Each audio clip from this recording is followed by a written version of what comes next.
titokoze mbale wathu makamaka ipacho titsogolera nyimbo imeneyo. Monga mmene ndafotokozera kuja kuti tsopano pano programu yathu tiyenera kuti ndiyambe ndithu amene adzilipeza ndithu itayamba pozindikira kuti ena mwina achokera maulendo atalatala tikakapeso tayabwino kutinso zonse zili bwino. Mmene ndafotokozera kuja phunziro lathu likhala magulu awiri kapena magawo awiri.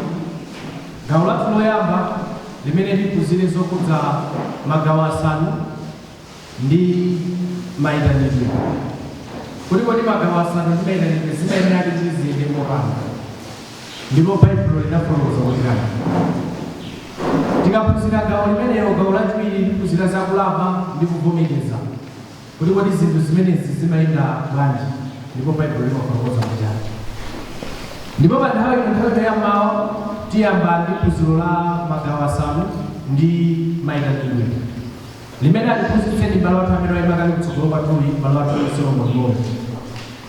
Monga mmene nafotokozera muja ena amene Solomon Moyo tinamuonapo kuti tikumudziwa, koma mwina ena sitikumudziwayo.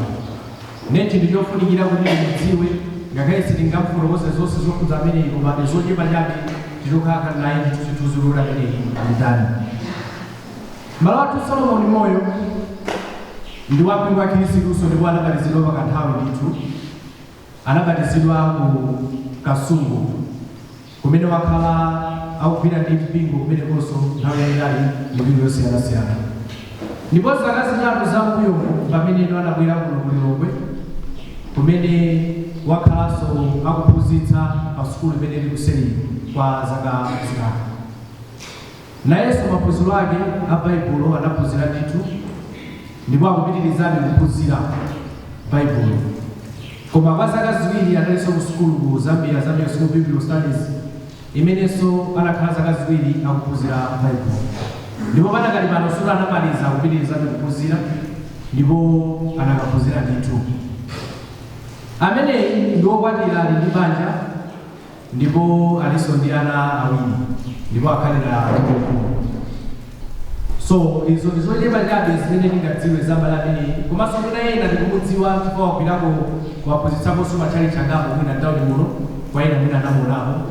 Mwachitsanzo kuwera 36 kumenenso anathandizira maphunziro kwa masabata ambiri, komanso panakali panopa kuphunzitsa kugomera chisamu limene akugwiranso ntchito ndi gome imeneyo, kuthandizana nawonso kwa zinthu zina zimene zoyenera kuti athandizane kugome kumeneyo. Tikakamba magome akuno ndi ambiri mwina kumudziwa chifukwa wayendapo waphunzitsapo, koma amene gome lake lokhazikika ndi kuti ndi kumitundu kuntunda uko kwa ina amene tikudziwa kumeneyo ndi gome lake limene amachokera mbale ameneyi, koma kwambiri akugwira ntchito ndi magome osiyanasiyana. So naona ndi chofunikira kuti tikudziwa zochepa zimenezo za mbale ameneyi.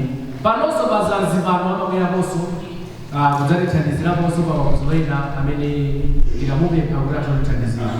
Ndi mbale mmodzi amene anodzipereka kuyambira ku ntchito yake yakuphunzitsa ana sukulu, komanso ntchito yake yophunzitsa magome osiyanasiyana paulo.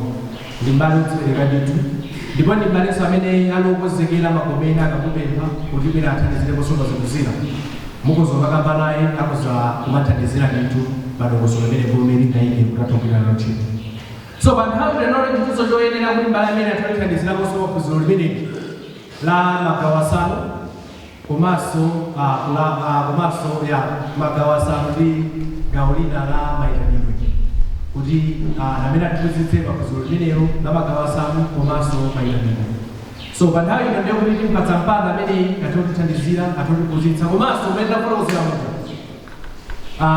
tikhala ndi nthawi ya mafunso ndithu. So panakali panopa ndiye kuti ndipempha ndiye kuti chisisi kungoyimirira wakuko ndiye kukhaleko chapakati pese mpando chapakati kwati kumatsa mapepala iweyo kumuzitha kandera kamene kwalesa akhali mafunso kudzipatsira ndi kudziloleranso. Ndiye kukhale chapakati upese mpando chapakati chamweyo. Ndiye kuti ndipemphaso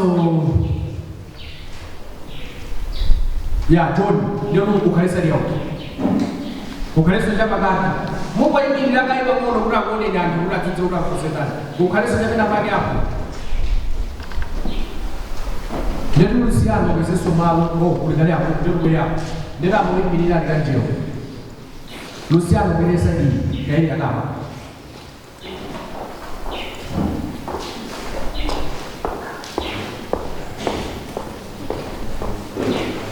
Kala chapake mpini.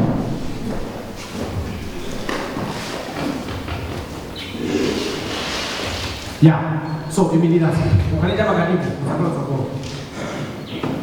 Kulana mukeka kuchakati. Uyimirira usakale basi. Alright. Ndio jomo kaleja magari kwa kurani. Mwina mpando huu. Kuri mwina kwa sababu pesa. Alright. Ndio kulikadera wao nikakala nifuso pamenda kupuzitsa tiziletia batsama bimala tizilenga bimala wamene kulemba kumwezeraso kuti kwina tisaiwane. Ugoso bali wabayimira abo ngakaso nifuso kadera kabine bogo ndipo za mube pamina yakatse bala tilembe tibwezereso kusolita abaso chimodzimodzi abalami ndo kamera tchandizire nthawi imene yamafuso so ndimafuna kuti ndikuwadziwa basi tikuzokhala basi ndendo kupatsana kubemala kana panthawi ino ndekuti tibwezere kwamba leo watu Solomon Moyo kunabe mphunziro lake limene talifotokoza lijambo. Moni mpingo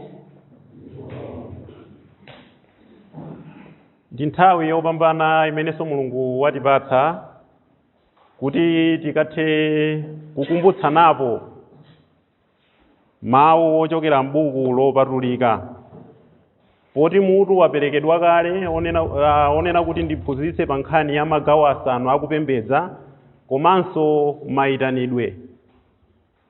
Ndiye kuti tonse tikudziwa kale za mutu umenewu. Tikamanena kuti magawo asanu akupembedza komanso mayitanidwe ndi zinthu zonena kuti ndizigawa pophunzitsa kuti zimveke bwino. Choyamba ndi fotokoza za kupembedza, kenako ndi fotokoza za magawo asanu, ndidzamalizira ndi mayitanidwe. Tikamanena nkhani ya kupembedza tikudziwa kuti dziko lapansi komanso ife si zinthu zachilendo kumva mawu onena kuti kupembedza. Pali njira zosiyanasiyana zimene zipembedzo kapena mipingo yosiyanasiyana imene imagwiritsa ntchito popembedza. Ndithudi munditsimikizira kuti munaonako unena kuti anthu amapembedza makamaka ena munaona kuti akuvina nawonso amanena kuti ife tutani tikupembedza. Ena amakhala ndi kagulu kena kaya amanena kuti kwaya kumayima kutsogolo amanena kuti nafenso tutani tikupembedza. Enanso munaonapo nthawi zina amavina umachita uponda pasi ngati kuti akufuna kuti nthakayi ing'ambike koma iwo amanena kuti akutani akupembedza. Ndiye kuti ifeyo tikhale anthu oyenera mukapembedzedwe kathu pakuyenekera kuti tidziwe chimene Mulungu analamulira makamaka pa nkhani ya kupembedza. Ndiye tisanaone zimene Mulungu analamulira pa nkhani ya kupembedza tiye tione kunena kuti kodi mawu onena kuti kupembedza amatanthauzanji, kodi kupembedza ndiko kutani. Mawu onena kuti kupembedza makamaka tikamaona kuzilankhulo za anzathu makamaka cha Chigiriki anafotokozera mawu amene anatanthauziridwa kupembedza ndiwo proskuneo amene amatanthauza kuti kupyopyona, kulambira, kugwadira, kupereka ulemu, kusangalatsa, kugonjera komanso kuopa. Zonsezi mawu onsewa amenewa anatanthauziridwa m'Baibulo kunena kuti kutani kupembedza. Ndipo mawu onsewa tikamaona kuti Baibulo lonse mawu onena kuti kupembedza amapezekamo maulendo 191. Ndiye kuti kuchipangano chakale 113 times, kuchipangano chatsopano amapezeka maulendo 78. Mwina akanakhala kuti mawuwa akungopezeka kamodzi tikananena kuti mwina ngosafunikira. Koma titati tione maulendo onse kuti maulendo mpaka na 191 ndiye kuti Mulungu amafuna kufotokozera china chake pa nkhani ya kupembedza. Ndiye mmene tafotokozera kale unena kuti dongosolo la kupembedza Mulungu analiyikiratu. makamaka tikamawerenga angakhale mu buku la Efeso chapter 2 verse ya 10 anafotokoza pamenepo unena kuti Mulungu anakonza kale zinthu zoti ife akhristu tizingoyendamo zimene iye dongosolo anakonza kale. Ndiye palibe chinthu chimene ife tingachite mwina chanyuwani pa nkhani yakupembedza, koma tikuyenera kuyendamo mu zimene Mulunguyo anatikonzera kale. Tikamawerenga mu Genesis chapter 22 verse ya 5 pamenepo ndipempha kuti owerenga tiwerengere Genesis chapter 22 verse yake ya 5. Mu buku limeneli makamaka tionamo Abrahamu pa nthawi imene iyeyo ankafuna kuti apembedze Mulungu. Mu Genesis chapter 22 verse ya 5 ngati mwapeza owerenga tiwerengereni. Genesis chapter 22 verse ya 5. Yeah. Alipamoja palipa. Ndipo Abrahamu anati kwa nyamata ake. Kala kibulu inde mwanayu tika uko. Ndipo tikapepera ndikubweracho kwa inu. Okay, sikumu kwambiri. Apa pati kuona afotokoza unena kuti Abrahamu analankhula mawu. Abrahamu ananyamuka ku nyumba kumene amakhala kupita ku phiri la Moriya kukampembedza Mulungu. Ndipo atafika pamalo ena akuti amayenda anthuwa, koma anaganiza tonena kuti bulu komanso anthu ena amene anali nawo atsalire pamenepo. Koma iye ananena kuti ineyo ndi mwana wanga tipitako patsogolo kuti tikampembedze. Kutanthauza kuti iwo pamene amayenda kuchokera ku nyumba sikuti amapembedza ayi. Koma ndiye kuti poyenda ukafika pamalo amenewo ndi pamene pamayenera kuti pachitike chipembedzo. Anthu ambiri amakhulupirira kuti chinthu china chilichonse chimene timachita mwina pa tsiku loyamba la Sabata ndiye kuti ndikupembedza. Nkhani sili motero ayi. Abrahamu tikuona kuti ananyamuka anayendako ndithu.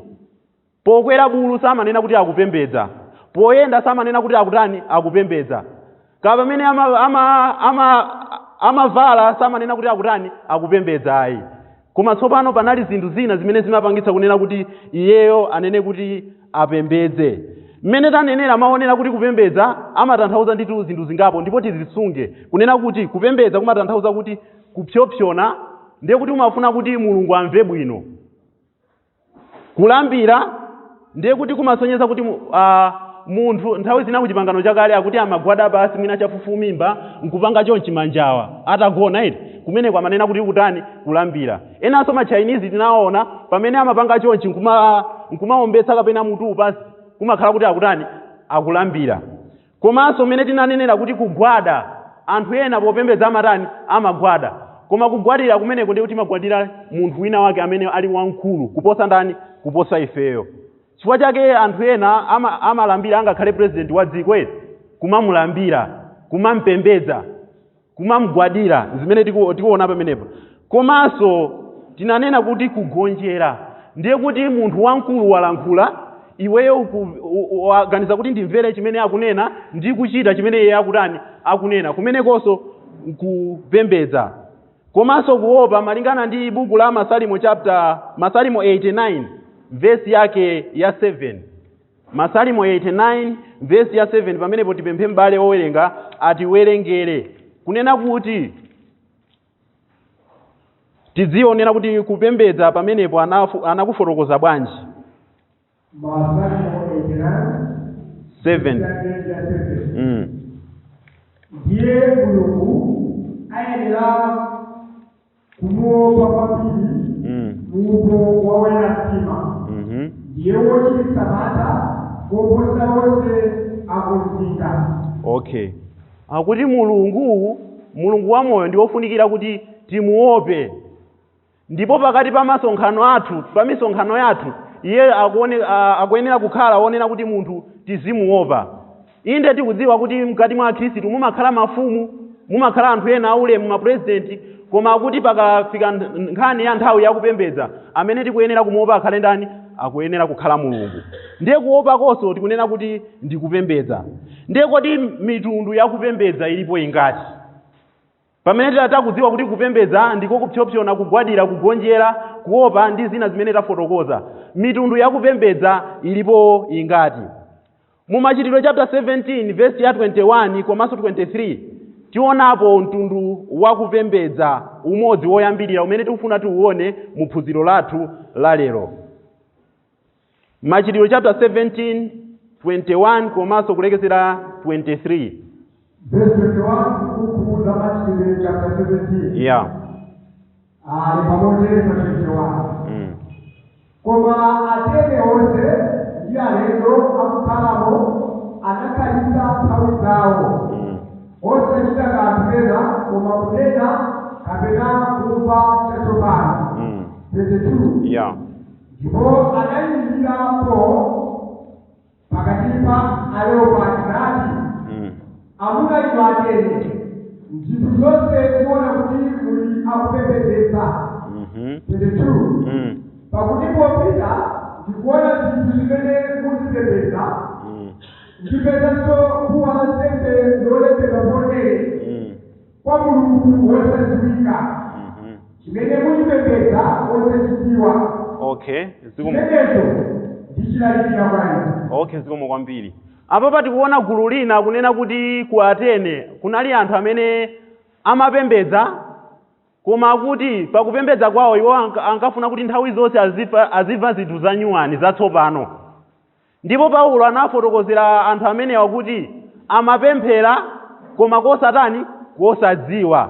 Kutanthauza kuti mtundu woyamba wakupembedza umene tikuona pamenepa kupembedza kosatani kosadziwa. Kodi ifeyo mu tsiku la lero tingathe kupembedza kosadziwa?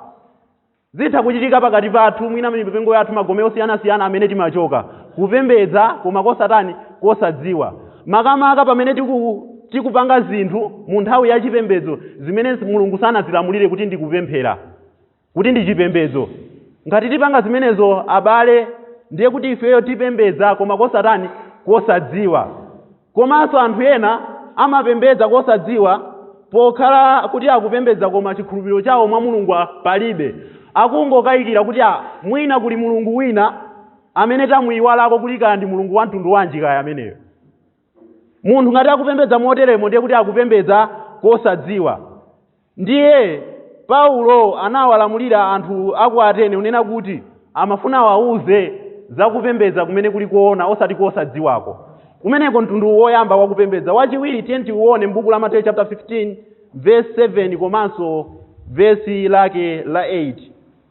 Mateyu chapter 15 verse 7 kulekezera 8. Mateyu chapter 15 verse yake ya 8. Pa verse 8 alipamoja. Anthu awa andilemekeza ine ndi milomo yawo, koma mtima wawo uli kutali ine. 9. Koma andilandira ine kwachabe, ndikuphunzitsa maphunzitso malangizo a anthu. Okay, zikomo kwambiri. Apa Yesu Khristu anafotokozaponso chinthu china pa nkhani ya kulambira kapena kupembedza. Ananena kuti makamaka alembi ndi afarisi pamene iwo amangosungitsa malamulo a anthu kuposa chilamulo cha Mulungu, ananena kuti amenewa amalambira Mulungu koma pachani pachabe. Munthu akamanena kuti uyu akulambira koma kwachabe kapena wandigwirira ntchito koma kwachabe, amatanthauza kuti palibe phindu limene atapezepo pa mapeto pake. Ndiye kuti iwowa amapembedza koma kunali kwachabe, sangapeze cholowa pa kupembedza kwawo. Kodi ifeyo lero lino tingathe kupembedza koma kwachabe? Tikuona anthu akuti amapembedza amangonena ndi milomo yawo kuti Mulungu Mulungu, koma mitima yawo imakhala kutali ndi Mulungu. Ndiponso lero lino zimatheka unena kuti ukuimba nyimbo bwinobwino munthu, nyimbo yoti ndipereka zanga zonse mwaufulu kwa Yesu. Timayimba nyimbo imeneyo makamaka pa tsiku loyamba la Sabata. Koma umayimba nyimbo iya kuti ndipereka zanga zonse mwaufulu kwa Yesu, koma umapereka zako zonse? Ngati supereka zako zonse koma ukuyimba, ndiye kuti pamenepo ukulambira kwachani? Kwachabe.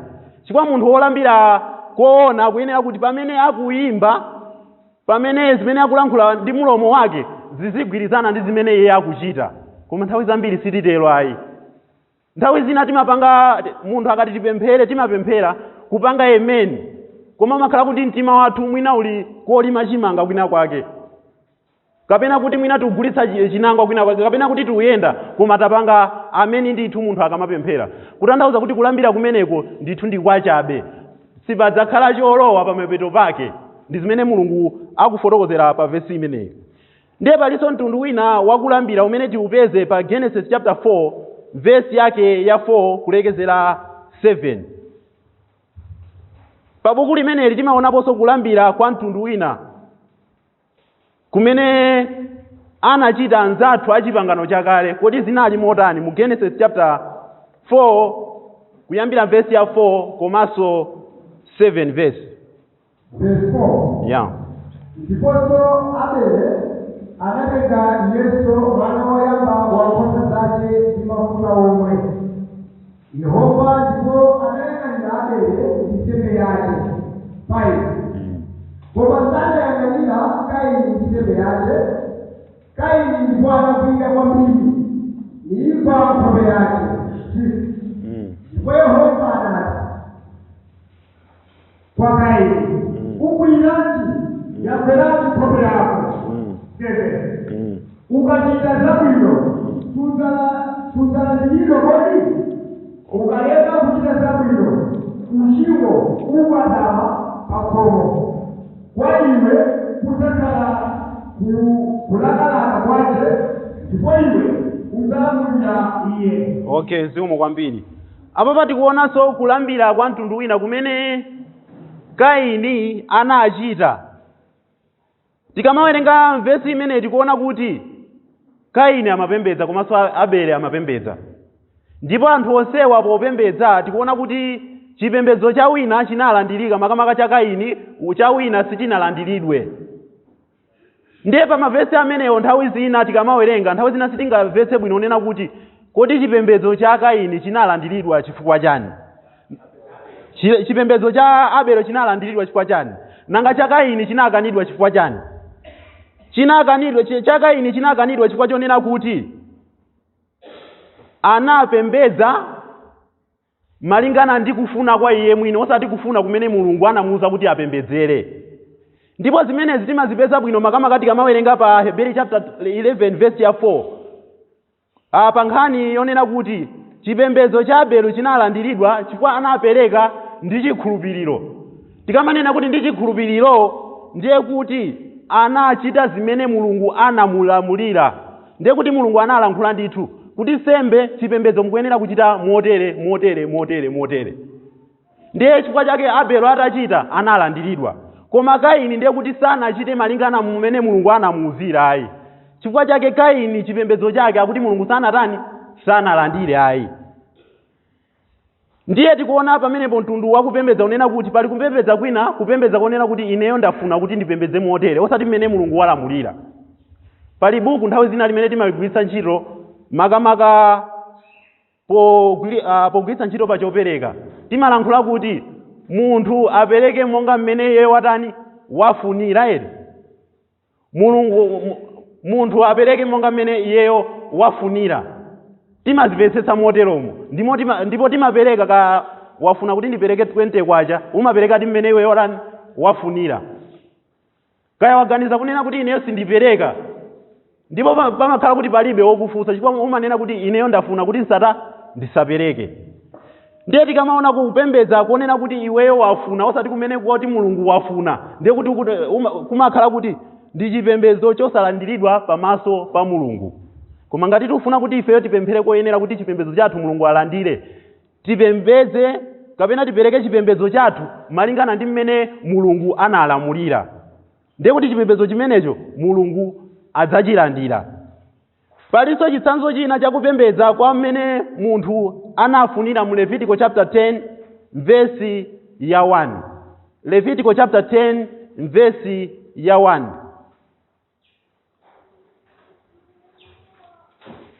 Pamene pationa ponso Nadabu ndi Abihu nawonso anapembedza.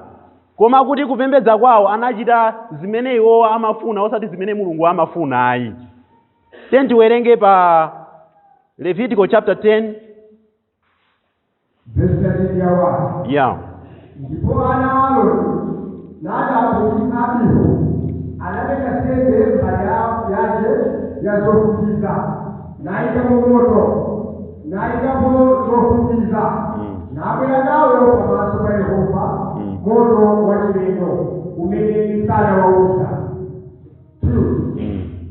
Ndipo pakatuka moto pamaso pa Yehova nuwata nafa iwo pamaso pa Yehova. 3 Pomoza na kwalo ichi chimene Yehova ananena ndikuti mwaliwo akuyandikiza ndipatulidwa ine ndi pamaso pa anthu onse ndilemekezedwa. Okay, zikomo kwambiri. Apa patikuonaponso anthu ena amapembedza. Komanso chinthu china ngati mumutati muone ndekuti ku chipangano chakale kupereka nsembe kunali gawo lakutani lakupembedza, si choncho nanga chimene tisayiwale ndekuti kupereka nsembe kunali gawo lakupembedza. Komanso tikhale ndi malingaliro onena kuti amapereka nsembe chifukwa chiyani. Timvetsetse pamenepo eti linali gawo lakupembedza. Futa taona Kaini ndi Abele anapereka nsembe kunali kupembedza. Tikuonaponso Abrahamu anapereka chani nsembe chimodzimodzi. Komanso apanso tikuonaponso chani nsembe. Komanso chimene tikuona pamenepa anthu amenewa akuti chimene anachita anapembedza mmene iwo akufunira, akuti anatenga moto kwina eti ndiye kuti Mulungu sizinamsangalatse atachita zimenezo ayi, ndipo anawakantha nawapha nthawi yomweyo. Nthawi zambiri zimafunika kuti chimene Mulungu wanena tizichita chiti chimenecho pa nthawi yachani yakupembedza, tisasinthe ayi. Tisanene kuti poti ineyo ndafuna kuti ndichite izi, inde Mulungu anena izi, koma pafunika kuti tigwiritse ntchito njira yachidule iyi poti ifeyo tafuna. Nthawi zambiri timakhala kuti ifeyo tikungopembedza mmene ifeyo tafunira koma osati mmene Mulungu wafunira.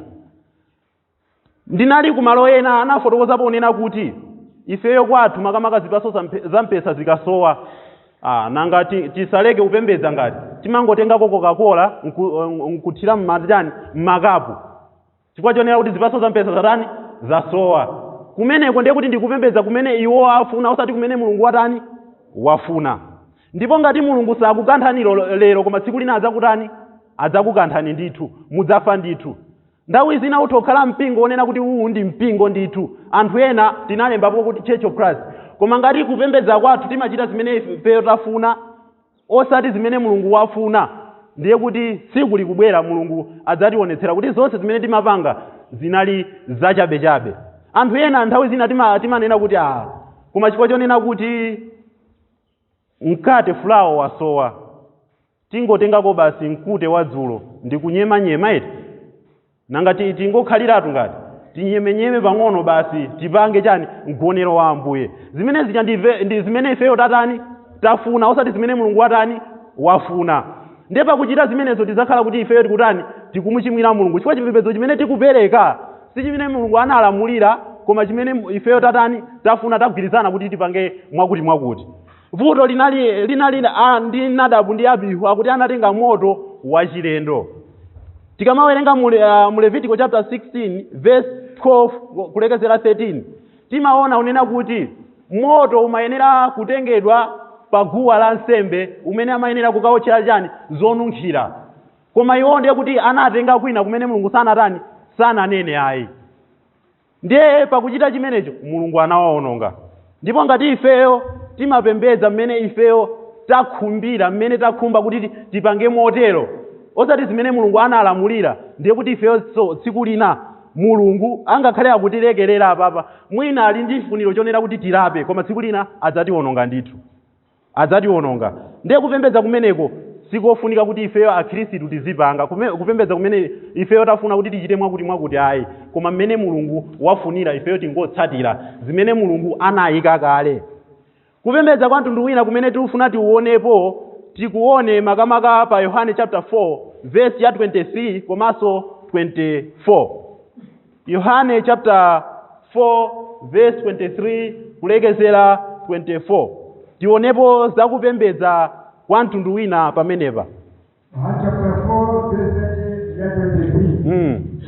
Alipamoja pa 23. Yeah. Koma ikusantawi ndipo ilipo imene olandira ona adzalambira Atate akale kuzimu mchorani. Okay. Akukana akuna wonere akalola byache. Okay. Yesu Kristu pophunzitsa mkazi msamariya ananenapo mawu amenewo nena kuti akuti nthawi ikudza komanso nthawi imeneyo akuti inalipo pa nthawi imeneyo. Akuti pamene olambira ake amayenera kumpembedza Mulungu mu mzimu komanso chani muchoonadi. Ndiye apa pationapo mtundu wakupembedza kumene ndiye kupembedza kotani koona. Kupembedza koona. Pamene taonapo kupembedza koma kosadziwa komanso kupembedza kwachabe komanso kulambira monga mmene mtima wafunira izozo zimene Mulungu sakondwera nazo ayi. Koma zimene Mulungu amakondwera nazo ndiko kupembedza kotani koona. Kupembedza koona. Ndiye akunena kuti kupembedza kuti kukhale koona akuti wopembedzedwayo akhale wotani woona. Choyamba ndiye Mulungu. Akuti wompembedza Mulungu ampembedze Mulungu mu mzimu komanso mutani muchoonadi. Ndiye kuti chipembedzo chikhale choona pakhale Mulunguso wotani woona. Komanso chida choyenera ndiye kuti mtima wathu tiyikepo malingaliro athu onse pamene ifeyo tikutani tikupembedza. Kuchokera pansi pa mtima ifeyo tizipembedza. Ndinanena poyamba paja kuti anthu ena amayimba ndithu nyimbo za Mulungu koma mtima wawo osayika pa nyimbo paja ayi. Nthawi zina mmene tili muno tumva mawu chifukwa tiona unena kuti gawo laulaliki ndi gawonso lachani lakupembedza. Anthu ena amakhala kuti akumva mawu ndi makutu chabe koma mtima weniweni uli kutali. Ndiye kuti kupembedza kumeneko sikuona ayi. Koma mtima uziyikidwa pa chinthu chimene ukuchita pa magawo onse achani akupembedza uziyikapo mtima. China chimene tikuona akuti pamene taona kuti chida choyenera mtima tiyikepo mtima wathu wonse komanso pakuyenera kukhala magawo woyenera pakhale magawo woyenera amene Mulungu anawayika malingana ndi choonadi. Chifukwa choonadi ndicho mawu andani mawu a Mulungu. Chifukwa kunena kuti wopembedza Mulungu amene Mulungu akusakasaka akukhumba akufunitsitsa akhale wompembedza Mulungu mu mzimu. Ndiye kuti kuchokera pansi pa mtima wawo wonse azidzipereka pa zimene akuchita komanso muchoonadi. Ndiye kuti aziona m'malemba kuti zomwe tikuchita pa kupembedza kodi ndi zimene Mulungu analamula kapena ayi. Ndiye kuti kupembedza kukhale koona taona kuti pakhale Mulungu woona tikhalenso ndi mtima woona pamene tikupembedza tiziyikapo mtima komanso magawo akupembedza apezeke muchani mumalemba. Poti Baibulo ndi lalikulu kodi tikapeze ku Genesis magawo akupembedza pakali pano akhristu ayi. Sitingapeze ku Genesis ayi. Koma tikuyenera kupeza ku chipangano chachani tiyenera kupeza ku chipangano chatsopano. Ndiye kuti papezeke magawo akupembedza asanuwo kuti tizimpembedza Mulungu moona. Nthawi zina sitidziwa kuti anabwera bwanji. Timadziwa kuti tinapeza bwanji kuti pakhale magawo asanu akupembedza. Nthawi zina sitidziwa ayi. Timangoona kuti zinachokera kumwamba mkugwa unena kuti pakhale magawo asanu achani akupembedza. Kungozilemberatu pachani pamodzi. Tikamawerenga pa buku la Machitidwe chapter 2 verse ya 42 pali magawo angapo akupembedza kuti koma si wonse. Tiye tiwerengepo pa buku limenelo.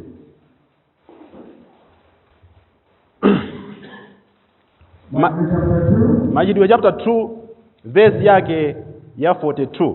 Verse ya 42. Yeah. Ndipo anachikalile chifundo cha Mungu jinsi ya jao nyema mkate nyema pembero. Okay, zikomo kwambiri. Akuti anali mchikhalire mu chiphunzitso cha atumwi mu chiyanjano mukunyema mkate komanso chani mapemphero. Titati tione apa si magawo onse akupembedza amene akupezeka pamene payi. Inde tapezako kuti pali chiphunzitso eti. Chiphunzitso chimalalikidwa sichoncho nanga. Ndiye kuti pali chiphunzitso china ndi chani chimene afotokozapo pa verse imeneyi. Akunena kuti pali chiyanjano. Chiyanjano ndi kugawana wina ndi nzake. Ndiye kuti ife timachita bwanji chiyanjano? Tikamapereka chopereka chathu, chopereka chija chimagwira ntchito mkati mwa ndani mwa abale. Ndiye kuti pamene paja timayanjana ndi anzathu koma mutani mukupereka. China chimene afotokozapo akufotokoza zonena kuti palinso kunyema mkate. Angofotokozapo kuti kunyema chani? Kunyema mkate. Kodi vinyo panalibe pamenepa? Analipo, koma angonenapo kuti kunyema chani? Kunyema mkate. Koma chifukwa chani? Tidziwa kuti chifukwa chani. Komanso china chimene afotokoza akuti mmachani? Mumapemphero. Ndiye kuti ndi magawo amene alembedwako pa vesi iyi. Koma ifeyo timayimba pa tsiku loyamba la Sabata. Ndiye kuti zimenezo tinazipeza bwanji? Pofunika kuti ifeyo akhristu tidziwe ngati sitimadziwa onena kuti panapezeka bwanji kuti pakhale magawo achani? Akupembedza. Kuti tipeze magawo asanu akupembedza. Kwa pa vesi imeneyi sikuti ndi magawo onse amene alembedwako ayi. Pali nyimbo yapezekapo apa ngati? Nyimbo sinapezeka apa ayi. Ndipo titati tione kuti amachita bwanji? Kodi anzathu amene analisanthula Baibulo ndi kubweretsa magawo asanu akupembedza. Kodi zimenezi zinachitika motani? Zimenezi sikuti zinangobwera. Koma ndiye kuti panafunika kuti anthu asanthule malemba. Kusanthula malemba ndi kwabwino. Ndipo Yesu Khristu mu Luka chapter 10 verse 26 analankhulapo unena kuti kodi ukusanthula bwanji? Kodi iweyo umawerenga bwanji? Tawerenga Luka chapter 10 verse yake ya 26. Luka chapter 10 verse 26. Yeah. Ndipo anati kwa iye, chilamulo uletedwa chiyani, uweteka bwanji. Okay, zikomo kwambiri. Apopo tikuona akuti wina wachuma anabwera kwa Yesu Khristu. Unena kuti kodi ineyo ndichite chiyani kuti ndilowe ufumu wa chani? Wa Mulungu eti. Ndiye tikuona kuti Yesu Khristu anayankha unena kuti kodi muchilamulo munalembedwa chiyani? Kodi umawerenga bwanji? Kodi munthu chilamulo analibe? Anali nacho. Koma nthawi zina kunavuta nkutanthauzira kuti amatanthauzira bwanji. Mwina samatanthauzira motani? Moyenera. Ndiye anthu tonse ngati tizitanthauzira Bible mosayenera, tizivutika kuti tipeze magawo asanu akutani? Akupembedza. Koma tikakhala nacho chidziwitso chakusanthula Bible moyenera, sitidzavutika kupeza magawo asanu akupembedza kuti anapezeka bwanji.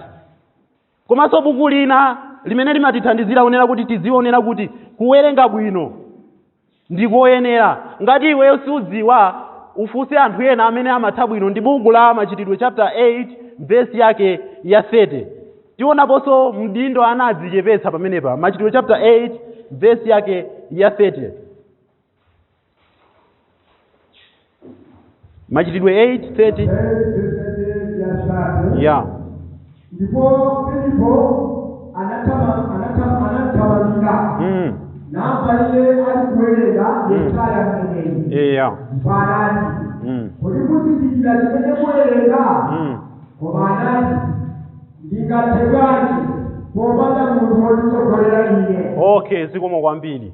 Apa pati kuonapo unena kuti mdindoyo anali munthu wapamwamba wolemekezeka kwambiri. Koma chinthu chimodzi chimene tikuphunzira mwa mdindoyo akuti ndikudzichepetsa pakupanga approach mawu andani? Mawu a Mulungu. Pamene iye akufuna adziwe choonadi ndikudzichepetsa. Ambiri mwa ife sitidzichepetsa ngati mdindo ayi. Chifukwa mdindoyi atafunsidwa kuti ukumvetse chimene ukuwerenga, chifukwa ankawerenga zimene zinalembedwa ku Yesaya eti. Koma akuti anamufunsa kodi ukumvetsa? Akuti ayi sindimvetsa ayi. Ndimva bwanji pamene palibe munthu wondithandizira? Kutanthauza kuti timvetse Baibulo pakuyenera kukhala ndithu munthu wina amene ali chidziwitso kuti atithandizire. Koma ambiri mwa ife kumene kwakula ndikukula mtima eti. Kunena kuti aine moti ena amanena kuti akaphunzitsa ndi banda komanso moyo. Koma tiyanatija tikamvako chani? Tiyamikire kwa inu amene mwabwera pano eti. Umene ndi mtima wodzichepetsa wamonga ngati Filipi mdindoyo eti. Chifukwa ambiri simukanabwera mukananena kuti tiyanatija tikatiuza chiyani. Koma nkhani yonena kuti timvetse choonadi cha Mulungu, pamayenera kuti pakhale munthu wina ndithu amene ali chidziwitso kuti atithandizire kuti tidziwe. Ndiye chomwe chonso poona pa magawo akupembedza pafunika kuti tikhazikikepo kuti tidziwe kunena kuti anabwera bwanji, anafikapo bwanji. Pa zonse zimene zinalembedwa mu Baibulo nkukhala ndi magawo asanu okha akupembedza zinayenda motani. Pakuyenera kuti tidziwe. Ndiye tichere khutu kuti lero lino tidziwe ndithu. Panali munthu wina amene ankanena kuti ineyo chilichonse chimene chalembedwa mu Baibulo ndizitsatira. Sindizikapo maganizo anga ayi. koma chilichonse chimene chalembedwa ineyo ndizichita monga mmene chatani chalembedwera. Ndiye tsiku lina ankawerenga baibulo, iyepo werenga baibulo ankalitseka chonchi. Taliona iti akuti paliponse pamene ndavundukula ndiye kuti ineyo ndichita pamene patiuze chimene chindiuze. Ndiye ankati akatsekula chonchi ndiye kuti anapeza verse lina la 2 Samuel chapter 17 verse 23 pamene ananena kuti Ahitofeli ataona kuti uphungu wake sunamveke akuti anadzimangirira. Ndiye ananena kuti paja nanena kuti chilichonse chimene Bible litanene nditsatira. Anatsekaso nena kuti ndiye nditsatire kudzipha. Anatsekaso mwina ndatsekula kuipa iti. Wina kenako anaganizaso nena kuti ndipange china koma mwina ndiyesereso. Anatsekula kenako anawerenga pamene Yuda ankafuna kudzimangirira, anadzimangirira kuti Yuda anadzimangirira. Ndiye kuti nditsoka la mtundu wanji imeneyi. Kenako anatsekaso. Kenako anati koma ndiyesereso kwene ndikufuna kuti chimene Baibulo lanena langonena osati chimene silinanene koma chimene lanena ineyo nditani nditsatira. Anatseka kenako nkutsekula anapeza buku limene ku Yohane kumene amanena kuti chimene ukufuna kuchita pakamwa changu. Ndiye kuti wawerenga poyamba kuti Yudasi amini Ahitofeli anatani kena anadzimangirira. Kenako wapezaso kuti Yudasi anatani akuti chimene ukufuna kuchita chita mwachani chita mwachangu. Kenako anazindikira kuti ayi Bible sitiwerenga choncho ayi. Bible sitingoti tatsekula pamene tavundukula chilichonse chimene chalembedwa pamenepo ndiye kuti ndichita sitiwerenga choncho Bible ayi. Anafikapo ndiye ngati ifeso pali anthu ena timawerenga Bible monga munthu amene ndafotokozayi. Timangoganiza kuti magawo asanu akupembedza paliponse pamene nditatsegule mu Bible ndikapeza ndiye kuti tichita ziti tichita zomwezo. Mulungu anatilenga ife tonse mu chifanizo chake ndipo anatilenga ndi nzeru kuti tizitha kusanthula ndi kugwiritsa chimene chili chotani choona. Akuti muyese zonse koma mugwire chachani choonacho. Ndiye kuti Mulungu anatipatsa nzeru tisakhale munthu ameneyo ngati munthu ameneyo ayi. Ndiye pamene tikuona kunena kuti tingazindikire bwanji za magawo asanu akupembedza pali zinthu zingapo zimene ifeyo tikuyenera kuona. Tikuyenera kudziwa kuti kodi Bible limatilamulira bwanji. Kodi chilichonse chimene ndachipeza mu Bible ndikuyenera kuchita. Chifukwa ena amanena kuti kodi inde muli ndi makapu awa muli ndi matray ambirimbiri kapena matray kapena makapu kapena mwayala nsalu zoyerazi kapena chanchani kodi zimene verse yake ili pati. Ndiye kuti iye amafuna kuti chimene Bible lanena atani amagwitsa nzeru munthu uyu ngati ayi. Chifukwa chake amafunsa unena kuti moti ena amene tayikira mipando uku wina nkutapo mwayika mipando imene chifukwa chani zikugwirizana. Ndiye kuti munthu uyu asadzionera kuti kodi Bible limalamulira bwanji. Ndiye choyamba kuti tizindikire za Bible kuti limalamulira bwanji ndipo tikatilamulira kuti ifeyo tichite. Choyamba tikuyenera kuzindikira zinthu zophweka zingapo. Choyamba ndi chakuti tikuyenera kudziwa zigawo za Bible kuti zilipo zigawo zingati.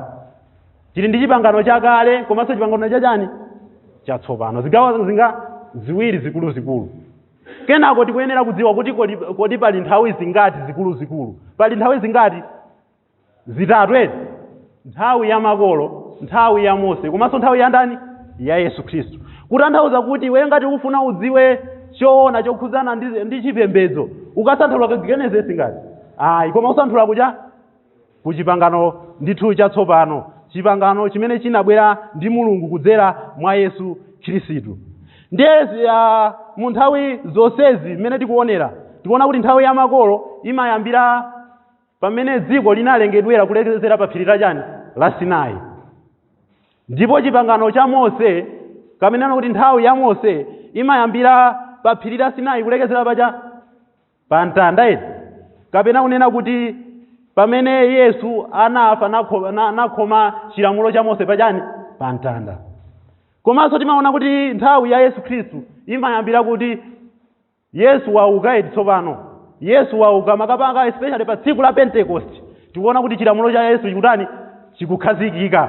Ndiye kuti ukuyenera kudziwa munthu we unena kuti ine ngati ndikufuna ndichite choona pamaso pa Mulungu ndikuyenera kuona zinthu zizi zimene ndizo zoyambirira.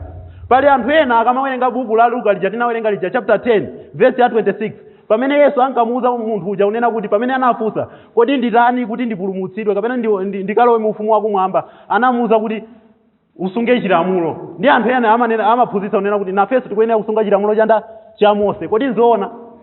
Sizikugwirizana. Ndiye kuti munthu uyu sasanthula bwino malemba. Ndiye pamene taona munthu wazindikira izi, palipo zinthu zina zimene ifeyo tikuyenera kuyang'ana makamaka kuti timvetse. Kumbukirani kuti tunena kuti tipeze magawo angati? Asanu akupembedza. Tikuyenera kudziwa kuti pali lamulo lina la direct. Tikuyenera kuona kuti kodi lamulo la ndunji, la chindunji longonena kuti panga chakuti. Kodi pamakhalanso mafunso ngati? Mwachitsanzo mu Matthew chapter 28 verse yake ya 19, tiwerenge. Chapter 28 verse 19 buku la Matthew. Chapter 28 buku la Matthew. Yeah. Bacaje mukani. Positana tabu yote. Yuwabasa yote na latate. Yeah.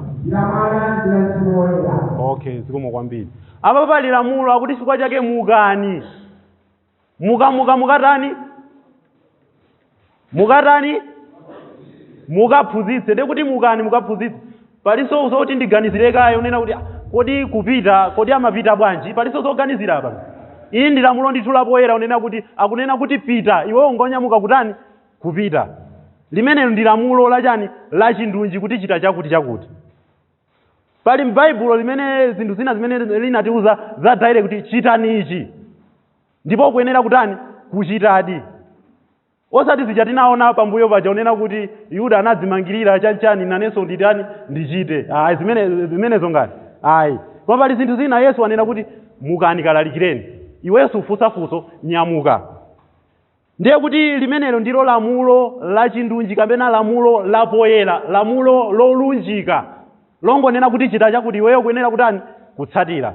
Limeneli ndi lamulo lina limene timagwiritsa ntchito pamene tikutanthauzira kapena tikuona Baibulo. Komanso pamene tikuona unena kuti kodi magawo asanu akupembedza anabwera bwanji. Chinthu china chimene timaunika ndi njira kapena chida chokwaniritsira lamulo limene tapatsidwalo.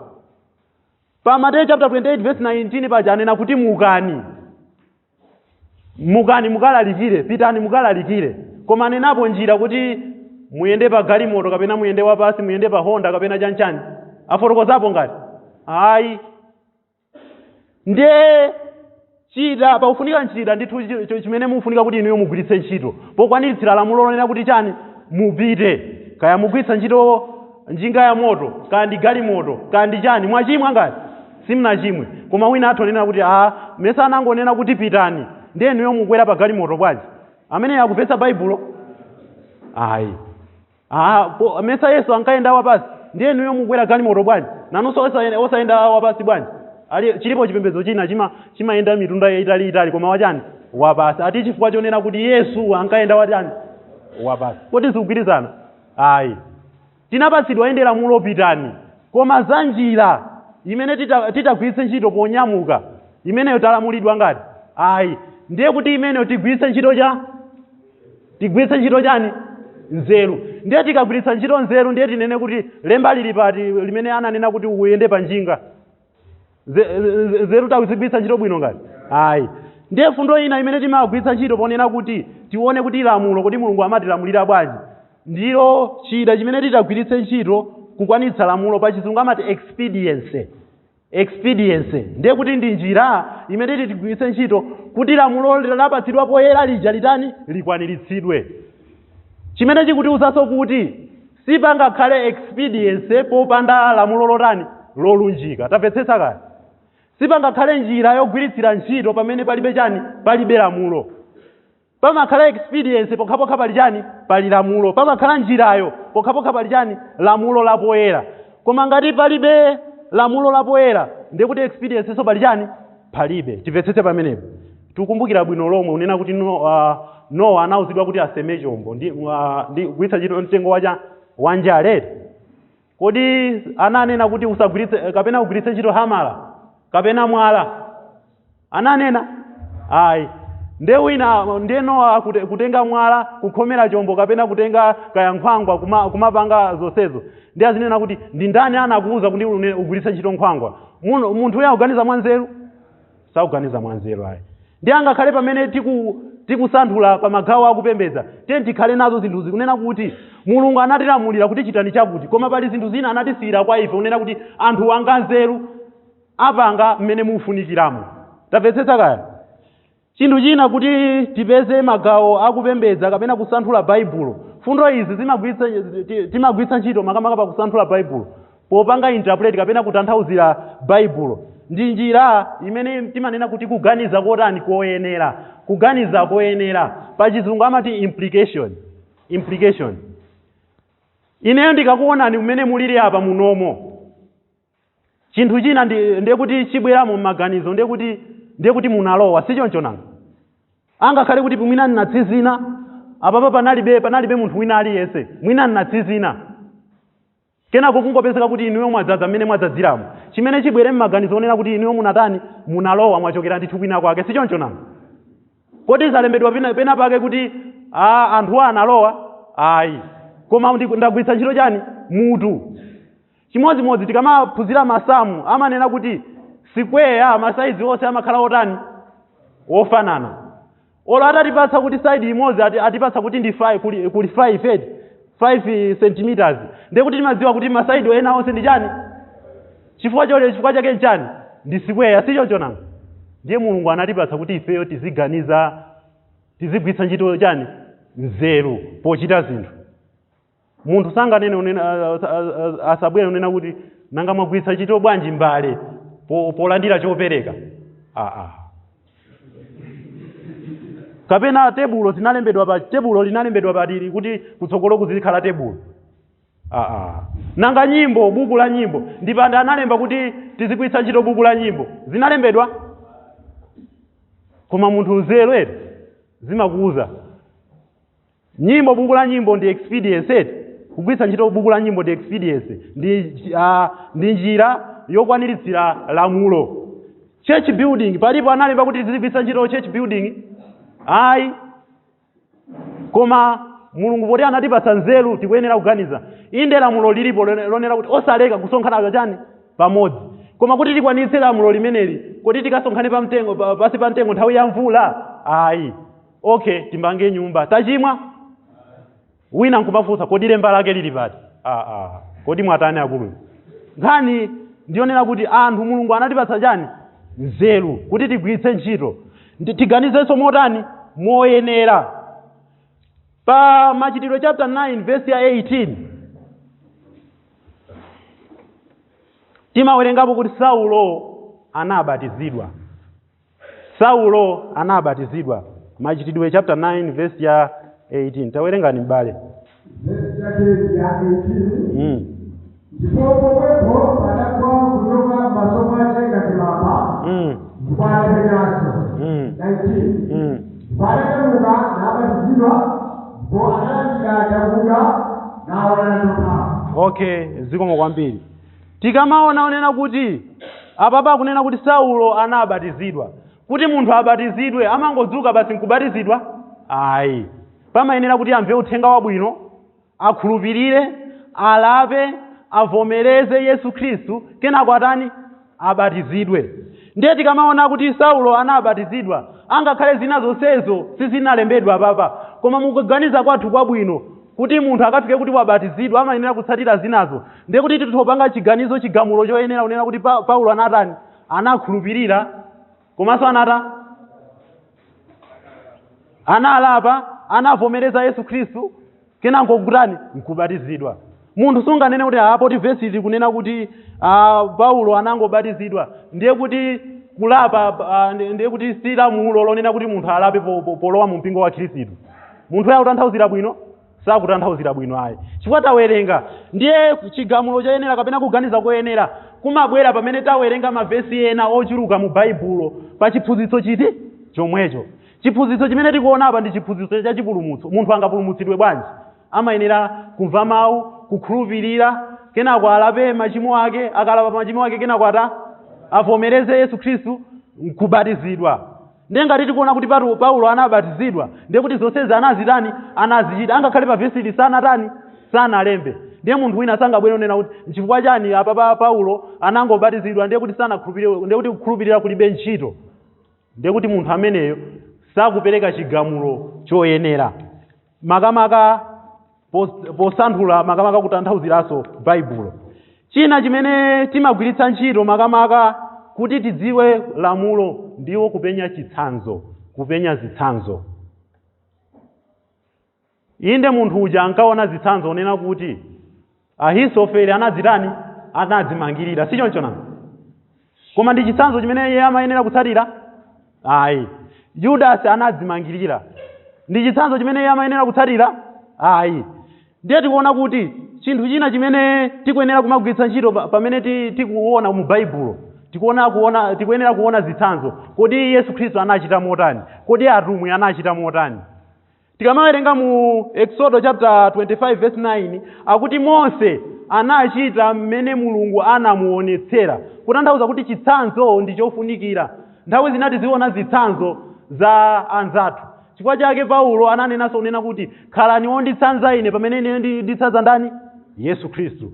Ndiye kuti ndi chinthu chabwino kuti ife tiziona zitsanzo mwa anzathu. Tikaona chitsanzo mwa anzathu chimene chili chabwino sichikusemphana ndi chifuniro cha Mulungu tikuyenera kuchitsatira. Chifukwa chake tikamawerenga mu Machitidwe chapter 20 verse ya 7 pamenepo tiwerenge pali chitsanzo chakunyema chani? Chakunyema mkate. Chitsanzo chakunyema mkate. Machitidwe chapter 20 verse ya 7. Ndipo siku loyamba la Sabata posokana ine kunyema mkate po anaokulukutira mawu popezana atajoke bawamati. Okay, zikomo kwambiri. Apa timaonapo chitsanzo chimene mipingo yonse ya Khristu timagwiritsa ntchito. Makamaka pakuona chitsanzo chakunyema mkate tsiku loyamba la chani? La Sabata. Chifukwa tikamawerenga ku Mateyu 26 verse 26 kumatsika musi timaona kuti Yesu Khristu anakhazikitsa chani? Mgonero 1 Korinto 11 verse 23 kumatsika musi timawerenganso kuti Paulo akulankhulapo za chani? Za mgonero. Ku Luka chimodzimodzi Luka nayenso polemba analembapo ndithu. Koma za tsiku analemba kuti tichite tsiku liti ngati? Ayi. Koma tsopano kuti tikadziwe kuti tsiku lake ndi liti timaona chitsanzo chimene atumwi anachita. Ananyema mkate tsiku lotani? Loyamba la Sabata. Chifukwa chake tonsefe timanyema mkate tsiku loyamba la chani? La Sabata. Lero hivi ndi pa nkhani ya chopereka. Tikamawerenga pa Machitidwe chapter 2 verse ya 42 paja timaonapo ndithu kuti anthu amayanjana amagawana anali ogawana koma timadziwa kuti amapereka pa tsiku lanji ngati? Ayi. Koma tikamawerenga pa 1 Korinto 16 verse 1 ndi 2 ndipo pamene tidzaona kuti anzathu ndi kuti amapereka tsiku loyamba la chani? La Sabata. Ifenso tichite moteromo. Ndiye chinthu china chimene timaona kuti ife tione kuti Bible imatilamulira bwanji mpoonanso zichani? Zitsanzo zimene zinalembedwa mu Baibulo. Koma tikuyenera kusamala kuti pali zitsanzo zabwino komanso zitsanzo zotani? Zoyipa. Zitsanzo zoyipa zimene zikusemphana ndi chifuniro cha Mulungu tisatsatire. Koma zitsanzo zabwino titsatire. Tikuyenera kuganiziranso pamene tikuona za chitsanzo. Ndiye tikamaona zimene tanenazo unena kuti poona lamulo lapoyera, poona njira yogwiritsa ntchito kuti tikwaniritsire lamulo, komanso kugwiritsa ntchito kaganizidwe koyenera, komanso pogwiritsa ntchito zitsanzo kuona zitsanzo za zathu mmene anachitira mu Baibulo. Pamenepa timabwera ndi magawo asanu angati akupembedza. Ndiye kuti timaona unena kuti ngati anzathu paja taonapo magawo ngati ndi 4. Ndiye gawo lina makamaka la kuimba ndiye kuti kulipeza kwa Efeso chapter 5 verse yani? Verse 19 komanso Kolose chapter 3 verse 16. Timapezako gawo lina la namba chani limenelo 5 la kupembedza. Ndiye izi ndi njira zimene timagwiritsa ntchito pachani pamene tikuwerenga Baibulo kuti tilimvetse bwino. Tidziwe zinthu zimenezi. Komanso kuti tidziwe kuti ilili ndi lamulo kapena ilili si lamulo. Tikuyenera kugwiritsa ntchito zinthu zimenezi. Koma tsopano tione magawo asanu akupembedzawo tsopano. Paja tinanena kuti tiyamba ndi kupembedza chipembedzo kenako tione magawo asanu akupembedza kenako chani? Maitanidwe. Ndiye tsopano tione magawo asanu akupembedza. Ndaululiratu kuti alipo asanu Paliso chifukwa choti wina azifunsa ngati? Ayi, alipo asanu. Chifukwa chani? Panagwiritsidwa ntchito njira jatanena zija za lamulo lapoyera komanso njira yokwaniritsira lamulo, komanso kaganizidwe koyenera, komanso chitsanzo kuti pakhale magawo angati asanu akupembedza. Ndiye tikamaona pa gawo loyamba lakupembedza muphunziro lathu sikuti limakhala loyamba konse koma muphunziro lathu, komanso ndimakhulupirira kuti magome ambiri timalika ndithu poyamba ndilo gawo la pemphero. Gawo la pemphero wina nkumanena kuti nanga poti pa machitidwe 2 verse 42 mapemphero ayikika pomalizira, ndiye kuti ifeyo tizichita magawo onse kenako tidzapemphere kumapeto. Pali kuganiza koyenera apa ngati ayi, chifukwa mu zonse tinauzidwa kuti tizipemphera kwa ndani? Kwa Mulungu. Ndiye kuti chinthu choyambirira tisanayambe chifukwa chake munomo choyambirira tinatani?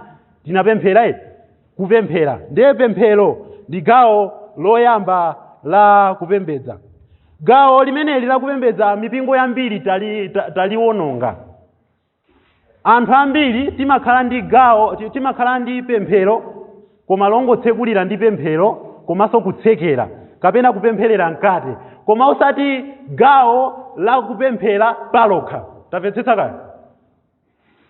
Sitikhala ndi gawo la kupemphera la palokha, koma timangokhala kuti tsopano poti tiyamba mapemphero athu, pempherani pamene tikuyamba chani?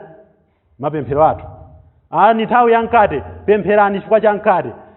Poti tuweruka tsopano, pempherani chifukwa choti tatani? Tamaliza.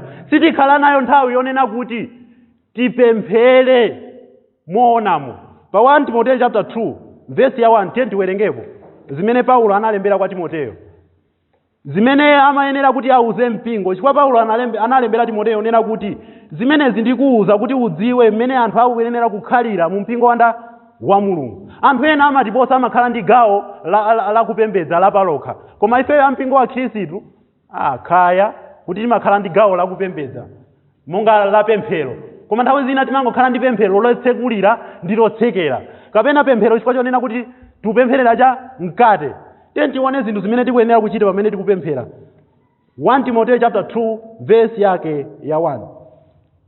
1 Timoteyo chapter 2 Yeah. Nditanawulira tono poyamba kutachite mapemphero mayaniko chifukwa cha anthu. Okay, zikomo kwambiri. Paulo akumuza Timoteyo kunena kuti pakuyenera kuti pachitike mapemphero, ndipo buku limeneli kumbukirani mutu wake wa buku lonse la 1 Timoteyo ndi 1 Timoteyo chapter 3 verse ya 15, kuti adziwe mmene akuyenera kukhalira mnyumba ya Mulungu. Amamuza Timoteyo. Ndi apa tikuona kuti pakuyenera kukhala mapemphero. Ndi akuti mapemphero amenewa akuti akuyenera kuchitika motani? Akunena kuti pakhale mapembedzo. Kodi akanena kuti mapembedzo amakhala otani? Ndiye kuti kupempherera zosowa zimene ife tikuzitani? Tikuzisowa. Kodi timakhala nawo gawo la mpingo kungoyimitsa mbale kuti mbale pempherani tsiku loyamba la Sabata mupemphere zimene ife tikuzitani? Tikuzisowa. Chinanso chimene akunena kuti mapemphero ameneyo ndiye kuti ndi mawu odzichepetsa pomulankhula ndani? Pomulankhula Mulungu wathu. Munthu uja timuyimike kuti apemphe zosowa zathu, komanso ndiye kuti aonetsetse kuti akugonjera ndani? Mulungu wathu modzichepetsa. Komanso akunena kuti mapembedzero ndiye kuti kupembedzera anthu ena, pali mabanja mu mpingo muja, komanso dziko, komanso anthu ena amene akukumana ndi zovuta zosiyanasiyana. Kodi timakhala nawo gawo limonga mpingo lapadera kapena kupempherera mkate, pambali pa kupempherera mkate komanso kupempherera kutsekula mapemphero kapena kutseka? Sitikhala nalo ambiri mwa ife, koma akuti mapemphero amenewa akuyenera kuchitika. Komanso chinthu china akuti mayamiko. Nthawi zina tizikhalako ndi nthawi yonena kuti mbale tipempherereni, pakhale kayapemphera mmodzi yemweyo, pakhale mapembedzero komanso kuyamika kapena kuthokoza zimene Mulungu watichitira kale. Anthu ambiri tili bwino makamaka pongopempha zimene tikufuna kuti Mulungu atitani? Atichitire. Koma sitikhala ndi nthawi yokhala ndi nthawi yakuyamika. Anthu ambiri makamaka akunja amatiposa pamenepo.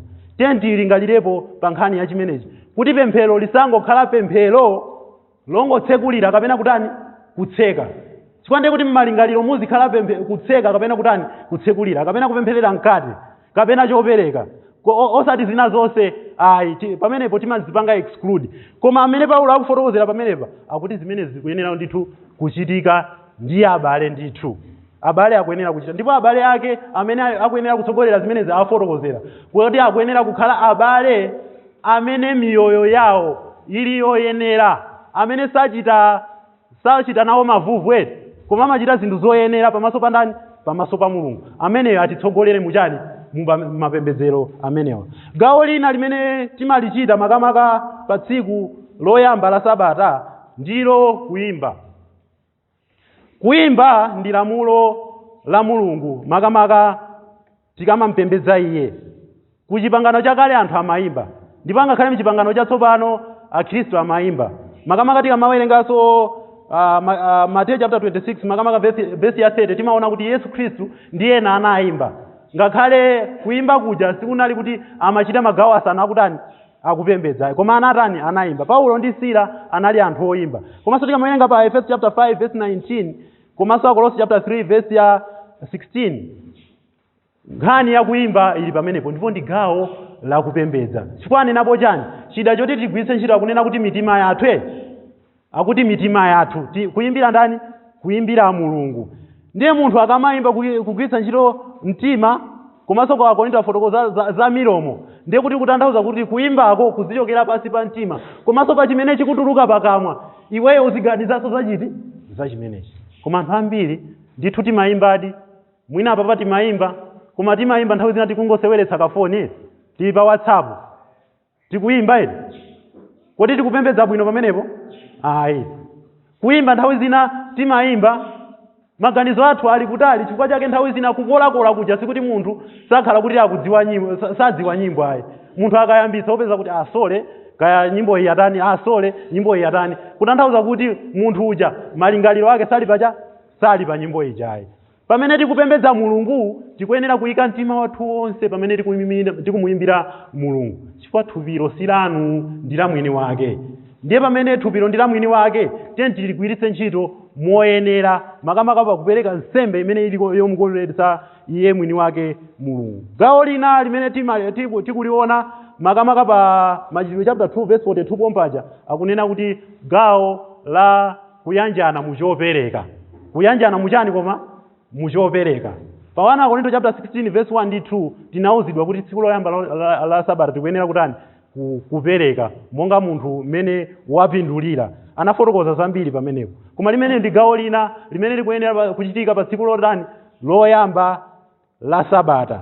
Ndiye tikamaona magawo amene tafotokozawa nkhani tikunena kuti kuchita tichite tipemphere, ndiye kuti ifeyo tichitire wamwambayo.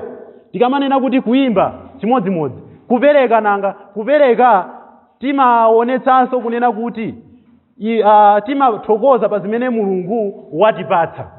Chifukwa chake timachita gawo la chani? Lopereka pa zifukwa zonse zina pambali pa kupembedza ndi zina zotero. Komanso gawo lina limene limachitika pa tsiku loyamba la Sabata ndilo la kunyema mkate kapena kunena kuti mgonero. Tibwererenso ku Machitidwe chapter 20 verse ya 7 komwe kuja pamene tinawerenga nkhani imeneyi. Pamene timaona unena kuti mgonero unachitika tsiku loyamba la chani? La Sabata.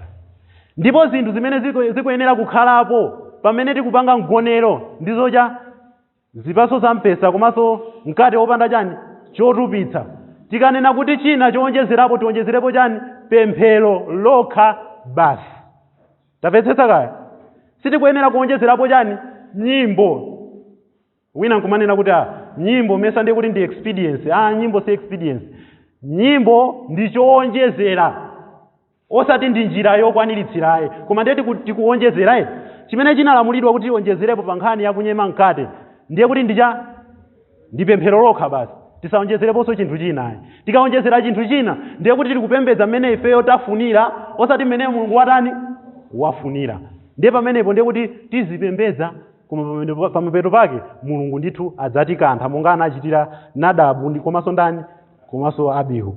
Ndiye tikuyenera kukhala osamalitsa. Tikamanyema mkate suchotsa machimo a munthu. Komanso ndinenere tu chimenechi. sitikhala ndi gawo la mayitanidwe chifukwa cha mkate ayi. Anthu ena amasanthula molakwika 1 Korinto chapter 11 verse ya 28 kunena kuti munthu adziyese. Kudziyesa kuja kutanthauza kuti iye adziyese kuti kodi malingaliro ake pamene azinyema mkate azikhala pa chimene chodi, osati zimene anthu ena timaganiza kunena kuti tidziyese machimo kuti tinayenda bwanji. Ayi, nkhani si imeneyo ayi. Koma ndi attitude yako, kodi mtima wako, kodi udziwikadi pamene ukunyema mkate paja, osati ngati mmene amachitira anthu aja ku Korinto. Ndiye zimene akufotokoza kuti kudziyesa. Ndiye chimene tikuyenera kuchita pamene tikunyema mkate. Nkhani yake komanso kumwera chikho tionjezerepo chabe pemphero lokha. Pemphero lokha basi. Ndiye wina asanene kuti inde mwanena kuti tinyeme mkate. Koma nanga bwanji mkate wina umakhala kuti anyemeratu kophika ku nyumba. Mesa pamenepo ndiye kuti tachimwa. Kodi kunyemeratu kolo kusanyemeratu pali chimo pamenepo? Anthu ena amanena kuti poti mwanyemeratu ku nyumba ndiye kuti mwatani mwachimwa. Chifukwa chonena kuti Yesu anatenga natani nanyema. Kodi kunyema kwa Yesu Khristu panali chiphunzitso china pamenepa? Chifukwa chikanakhala chiphunzitso china chikanakhala unena kuti thupi la Yesu Khristu pa mtanda ndiye kuti likanatani likanachoka mafupa akanachoka eti. Koma mafupa a Yesu Khristu sanatani sanacholedwe ayi. Kutanthauza kuti kunyema kwa Yesu Khristu panalibe chiphunzitso pamene pajayi, koma nkhani inali yakugawa. Ndeka ya munthu wagawiratu kunyuma watiphika ting'ono tija. Sikuti munthu atani wachimwa pamaso pa Mulungu. Chifukwa ndikutani wangotichepesa kutika ting'ono. Anthu enaso makamaka tikamamwera chikho amanena kuti nanga mwayikiratu mtimakapu ting'ono bwanji. Mesa zimayenera kuti timakapu mupange after pemphero. Ndi pamene muzigawa mmakapu. Kaya mugawiretu kaya ndi chani, koma nkhani yonena kuti mupempherere zipaso za chani za mpesa. Nkhani imeneyo basi. Kaya mugawa pa mapeto kaya mupanga motani, koma nkhani yonena kuti mupempherere zipaso za mpesa. Mukapempherera fanta ndiye kuti zatani zalakwika tachimwa pamaso pa Mulungu. Ndiye pali gawo lina la kupembedza limene limachitika ndilo gawo la ulaliki. Anthu ambiri pakhala manong'onong'o nena kuti mpingo wa Khristu tikuyenera kuchotsa ulaliki, koma tikuyenera kuyika mu Bible class magawo achani akupembedza. Mwina nkutheka ambiri mwa inu mwachimva, koma ngati simunachive ndipo chikuyenda mwina kugomeka kwanuko chidzatani chidzafika.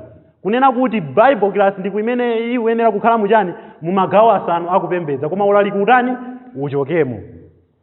Anthu amenewa amatanthauzira buku la Mateyu chapter 28 verse makamaka 19 ija unena kuti anthu akakhulupirira akabatizidwa mutani muwaphunzitse sichoncho nanga. Ndiye amanena kuti mu mpingo mukuyenera kukhala Bible class osati ulaliki. Ndipo iwo amapewa zinthu zambiri ponena zimenezi. Koma chabwino kodi Mulungu akunena kuti chani? Buku la Mateyu chapter 20 verse ya 7 lomwe lija muliwerenga m'bale wanga kuti afotokoza kunena kuti chani. Machitidwe chapter 20 verse yake ya 7. Yeah. Ndipo siku loyamba la Sabata posokana iwe kunyema mkate. Paulo anawafotokozera mawu popeza adalowe mawu ake. Okay, zikomo kwambiri. Akuti tsiku loyamba la Sabata posonkhana ife kunyema cha mkate, akuti Paulo anawafotokozera mawu. Mawu onena kuti anawafotokozera mu Chigriki analemba kuti dialegomai mu Chigriki. Mu Chizungu mawu amatanthauza kunena kuti kufotokozera kapena kulalikira kapena kuphunzitsa bwino. Ndiye ngati zimene zinachitika tsiku loyamba la Sabata, Paulo analalikira, anafotokozera bwino, anapereka chiphunzitso. Kutanthauza kuti munthu akamalalikira amapereka chiphunzitso kwa anthu eti. Ndiye kuti nzosalakwika kukhala ndi ulaliki muchani mu mpingo. Chifukwa mu ulalikimo munthu amalalika chani chiphunzitso, timalalikira sermon eti. Yeah, sitilalikira zinthu zina ayi. Ndiye mawu amenewa makamaka mmene anafotokozera Paulo unena kuti anafotokozera mawu amatanthauza zimenezo kuti kufotokozera bwino, kuphunzitsa, kuweruza kapena kunena mokweza. Tamvetsetsa kaya? Komanso pali mawu ena amene akupezeka pamenepo pa Mateyu chapter 20 amini machitidwe chapter 20 verse ya 7 akuti anawafotokozera mawu kenako anenaponso kunena kuti ananena chinenere. Ananena chani? Chinenere. Maonena kuti kunena chinenere, mawu amenewo ndiye kuti akuchokera ku liwu la Chigiriki lochokera lonena kuti logos, limene kunena kuti mawu andani amenewo a Mulungu. Ndiye tikamanena kuti mu mpingo mukuyenera kukhala ulaliki, ndiye kuti ulaliki womayenera kulalikidwa ochokera m'mawu andani? Mawu a Mulungu. Ndiye kuti munthu wina akamabwera kunena kuti tichotse ulaliki mu mpingo mukhale Bible class, amene akusemphana ndi chiphunzitso chimene tikuona pamenepa. Komanso anthu ena anenapo zimenezo chifukwa pali chinthu china chimene amapewa tichifotokozera kutsogoloko. Koma pakali pano tiye tizindikire kunena kuti ulaliki umapezeka ndithu mu mpingo mu magawo asanu akupembedza. Komanso tiye tione buku lina limene lili la 1 Timoteyo chapter 4 verse yake ya 13. Paulo pachananena kale kuti ankalembera Timoteyo mmene akuyenera kuwuzira anthu mmene angakhalire mu mpingo wa Khristu. Koma analankhulapo china zokhudzana ndi ulaliki pa 1 Timoteyo chapter 4 verse yake ya 13. Verse yake ya 13. Yeah. Kufikia ndisaine usamalire kuwerenga kuchenjeza kulangiza. Okay, zikomo kwambiri. Akuti kufikira ndidzaine akuti asamalire kuwerenga. Maonena kuti kuwerenga samangotanthauza kuti kuwerenga mwina Timoteyo aziwerenga pa yekhayo, koma amatanthauza kuti public reading. Mene ineyo ndikuchitira pati pano ndikulalikira. Kuwerenga kumene kumokweza kuti anthu ena azitani azimva, ndiye kuti ndikulalikira, si choncho na. Akuti zimene zimayenera kuchitika pakati pa ndani pa abale pamene anthu atani asonkhana. Kutanthauza kuti ulaliki sitinganene kuti uchoke mu mpingo magawo asanu akupembedzayi. Amene amaphunzitsa zimenezo inde anawerenga, koma ngati tilipo mwina pakati pathu ndiye kuti sitinawerenge bwino koma ndiye kuti tikawerengeso bwino. Buku lina limene limatiphunzitsaso limatithandiziraso kuona pa chinthu chimenechi ndi la Aroma chapter 15 verse yake ya 16. Aroma chapter 15 verse yake ya 16. Aroma 15:16 verse. Verse yake ya 16. Yeah. Kuti dikale mtumiki wa Yesu Kristu wa atumanidulu. Yeah. Wamulumira mpeka wa bwino wa Mulungu. Okay. Zikomo kwambiri. Apopo Paulo akunena kuti ndikhale mtumiki. Maonena kuti mtumiki Paulo ankaonetsa chithuthuzi cha zimene zinkachitika ku pangano chakale makamaka popereka chani? Popereka nsembe. Tikudziwa anthu akale amapembedza koma kupereka chani? Popereka chani? Popereka nsembe. Ndiye amanena kuti Paulo pamene akuganizira popita ku Rome amafuna iye akakhale ngati wansembe amene amatsogolera anthu koma kutumikira uthenga wa chani? Uthenga wabwino. Ndiye kuti kulalikira uthenga wabwino pakati pa ndani? Pakati pa abale. Ndiye munthu amene akunena kuti tichotse ulaliki mu mpingo ndiye kuti sakuona zimene Paulo akunena pa lemba liti limeneli. Ndiye ulaliki ndi gawo la kupembedza. Tikuyenera kudziwa chimenechi. Ngati kaya wina akana, kaya wina afuna, kaya asafune, koma ulaliki ndi gawo la chani? La kupembedza. Okay, zikomo kwambiri. Kufika pa nthawi imeneyi pamene taona kunena kuti pamene taona kupembedza komanso taona magawo akupembedza onse pamodzi 5. Komanso njira ija imene amagwiritsa ntchito anthu kapena timagwiritsa ntchito kuti tipeze magawo asanu akupembedza. Pamenepa pafunika kuti tilingalirenso chinthu china makamaka pa nkhani ya gawo la ulaliki. Pa gawo la ulaliki tikudziwa kuti ulaliki mmene tanenera kuti ndi gawo la kupembedza, koma pali chinthu china chimene chimachitika pamene tikuyandikira ulaliki.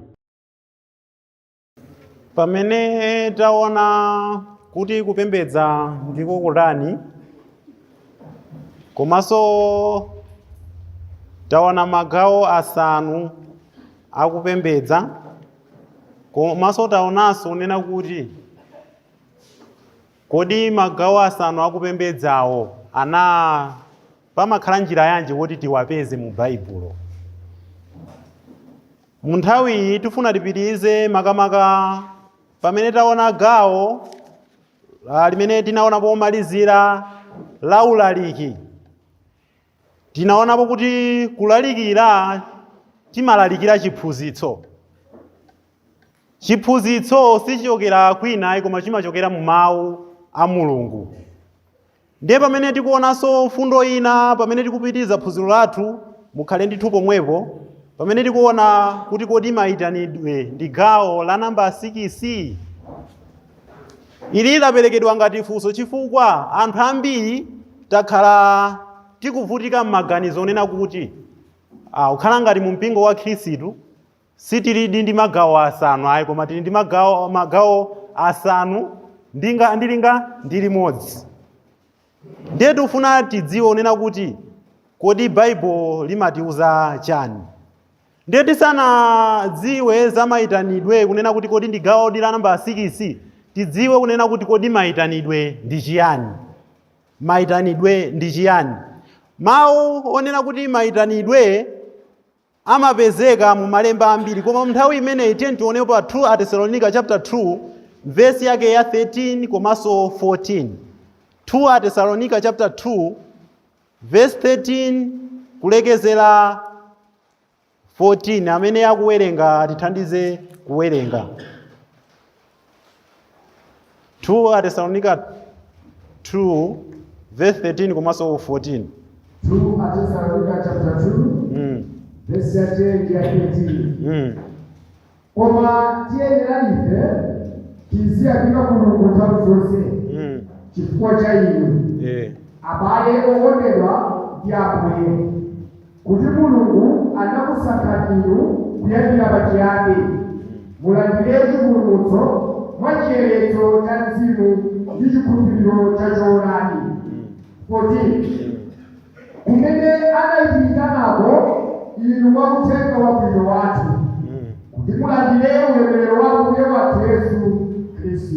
Okay, zikomo kwambiri. Apopo tikuona kuti Paulo akulemba unena kuti akuyamika Mulungu chifukwa cha okondedwa makamaka aku Tesalonika amene iwowa akuti anasankhidwa ndi Mulungu makamaka pogwiritsa ntchito uthenga wabwino. Uthenga wabwino akuti pamene anakuyitanani inu anayitanako inu ndi uthenga wachani?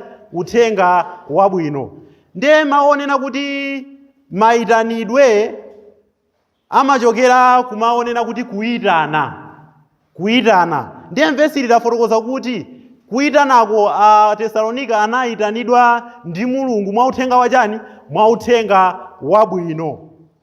Ndiye mawu amenewa pa Chingerezi amanena kuti to invite. Ndiye kuti imakhala nthawi ya invitation pa Chizungu. Ndiye mawu amenewonso mu Chizungu china amanena kuti to summon. Enanso amanena kuti to call. Koma ku Chigriki mawu amenewa ananenedwa kuti kaleo kutanthauza kuti the call. Ndiye tikamaona mawu akuyitanidwa ndiye kuti akuchokera kuti munthu amayitanidwa ndi chani? Ndi mawu a Mulungu. Amayitanidwa ndi uthenga wabwino umene tawerengera buku limeneli. Ndiye pamene tikuyankha unena kuti kodi Maitanidwe ndi gawo la namba 6 tikumbukire kuti mayitanidwe amachokera kumaonena kuti kuyitana ndipo timayitanidwa ndi uthenga wabwino ndi Mulungu. Komanso osayiwala unena kuti tinafotokozapo poyamba pamene tinanena kuti pali lamulo la chindunji lolunjika limenelo limene Mulungu ananena kuti chitani chakuti. Komanso pali njira yokwaniritsira chani? Lamulo limenelo zikhale kuti zili mutu pamene tikuona nkhani ya mayitanidwe. Ndiye pamene tikuona unena kuti Mulungu amayitana koma kugwiritsa ntchito mawu. Ndiye kodi mawu amenewa ali ndi mphamvu yotani? Tiyamba kuona mbuku loyambira limene likhala la Hebrew chapter 4 verse ya 12 tione mphamvu ya mawu a Mulungu. Mphamvu ya mawu a Mulungu kuti amatha kukwanitsa kuchita zotani. Hebrew chapter 4 verse yake ya 12. Hebrew chapter 4 verse ya 12. Yeah. Pakuti mawu a Mulungu ali amoyo.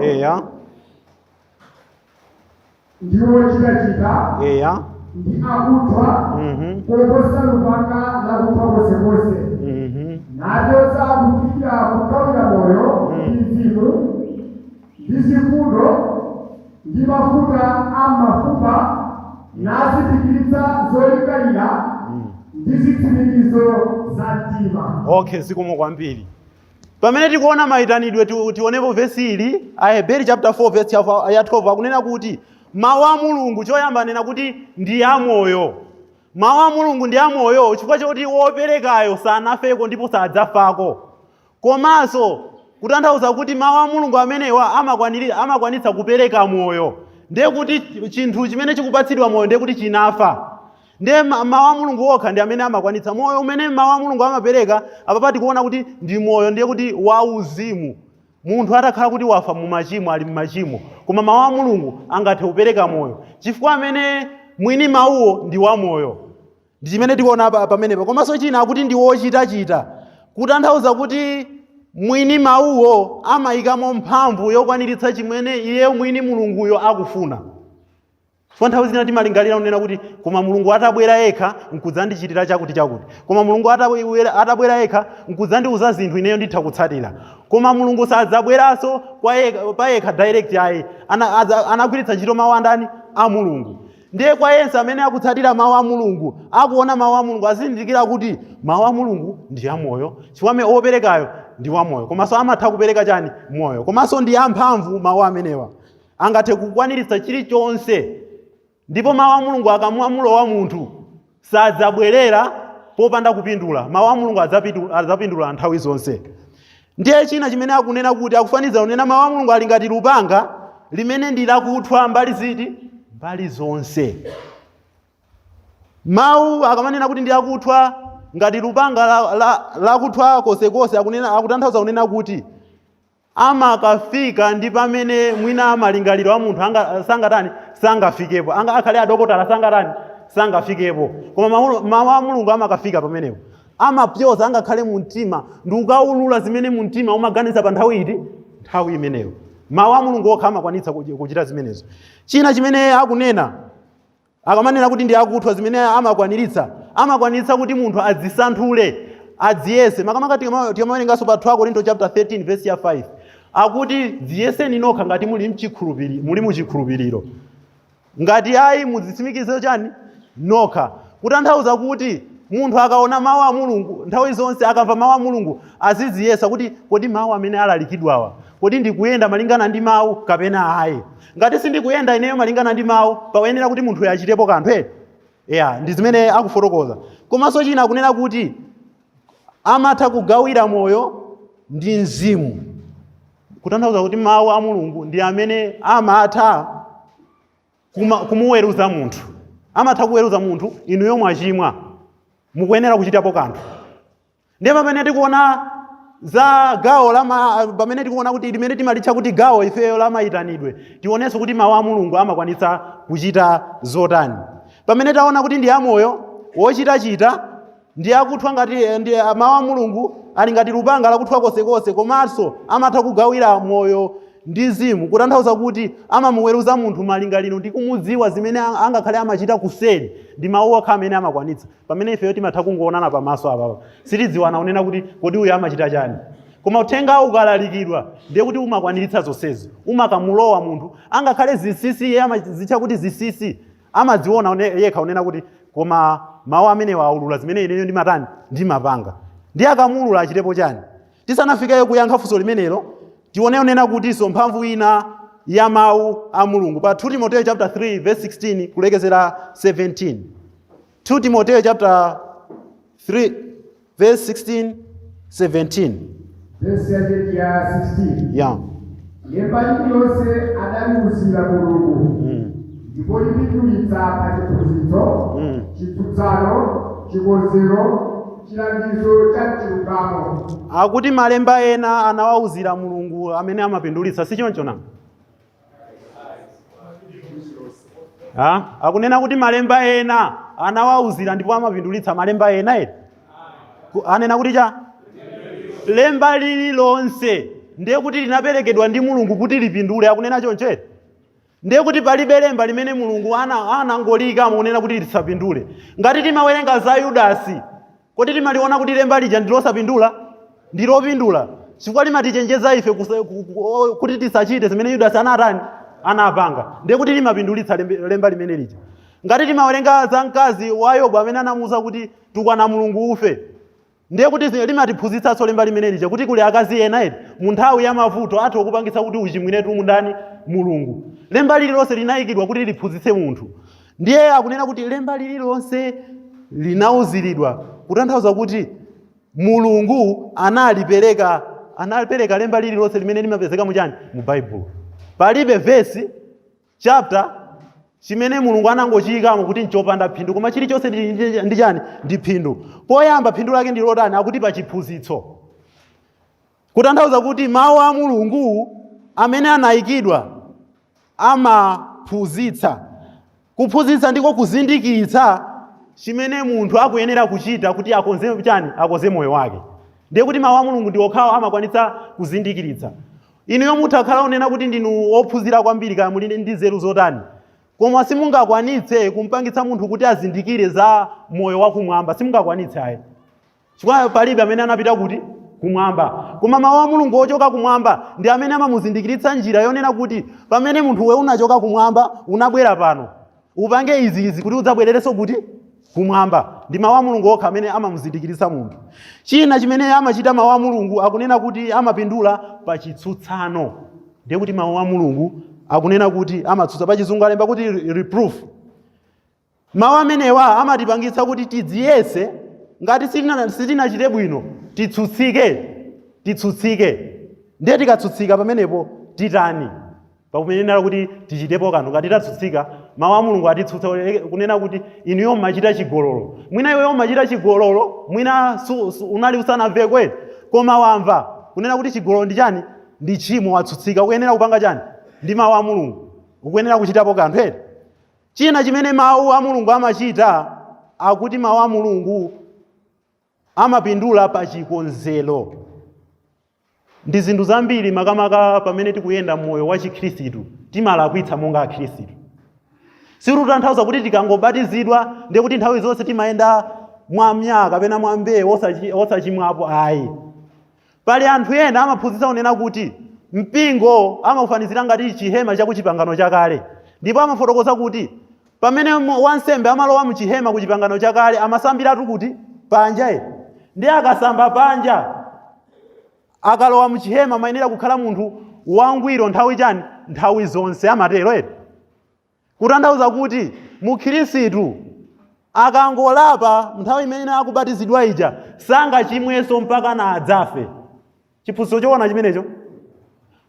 Chimenecho si chiphunzitso cholondolayi. Pali malemba ambiri amene amaphunzitsa kuti Mukhristu angakhale wabatizidwa, koma pali possibility yoti atha kuchimwa, atha kugwa mu chisomo cha ndani? Cha Mulungu.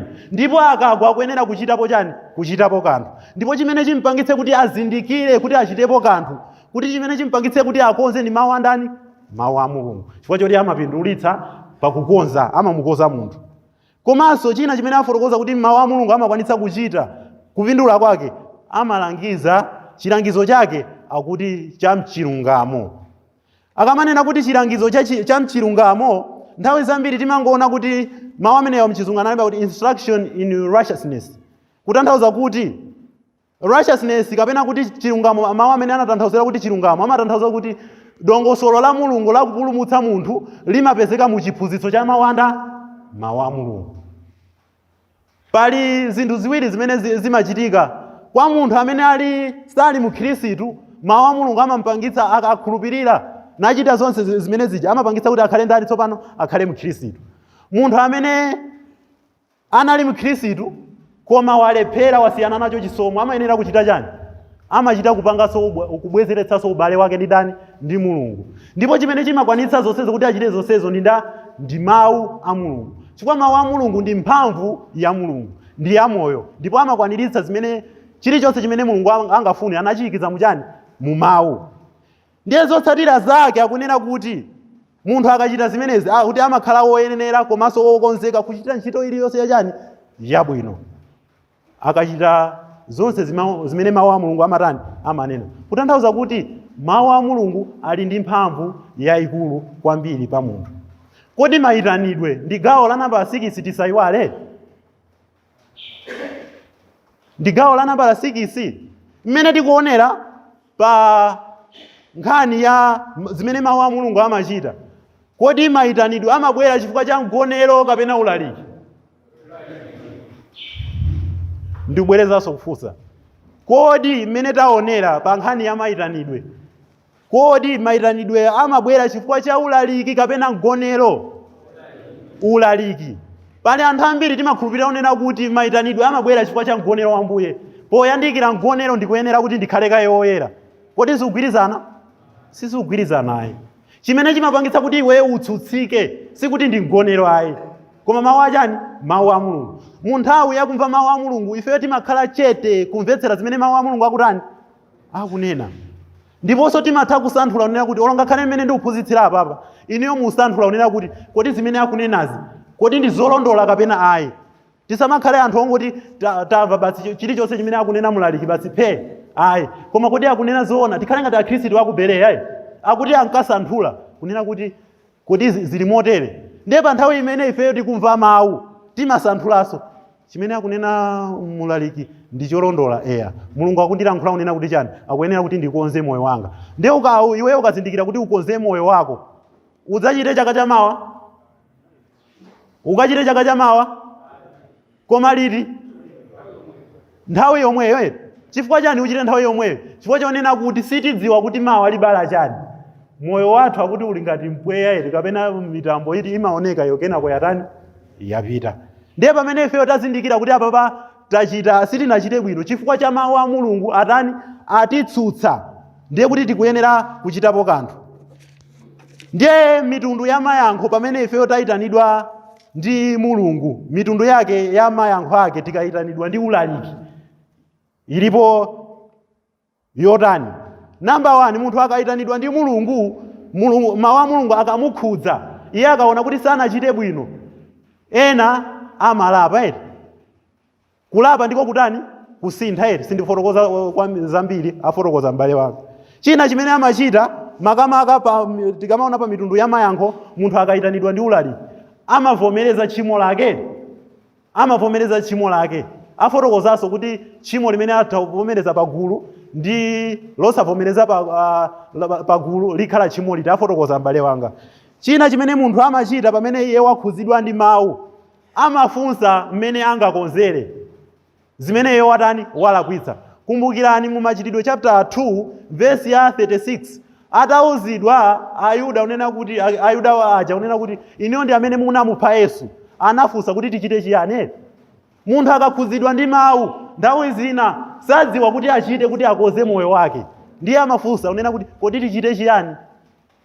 Ndiye akafunsa kuti tichite chiyani, basi iweyo ungokhala chete pakuyenera kuti umuuze. Ndiye chifukwa chake timakhala ndi nthawi ya anthu aja kuti apange zimene zija, kuti wina ali ndi funso sadziwa unena kuti ndingapange bwanji, ndingakoze bwanji chifukwa cha ulaliki umene walalikidwa. Nthawi ija imapatsidwa chifukwa cha chani? Wamva mawu andani? A Mulungu. Osati chifukwa cha mgonero wa chani? Wa Ambuye ayi. Sizikugwirizana. Njira ina imene munthu amaperekera yankho pamene wayitanidwa ndi mawu a Mulungu kapena wamva mawu a Mulungu ndiko kutsutsa. Anthu ena amatsutsa eti. Munaonapo anthu ena amatsutsa? Anthu ena amatsutsa mawu akatani? Akalalikidwa.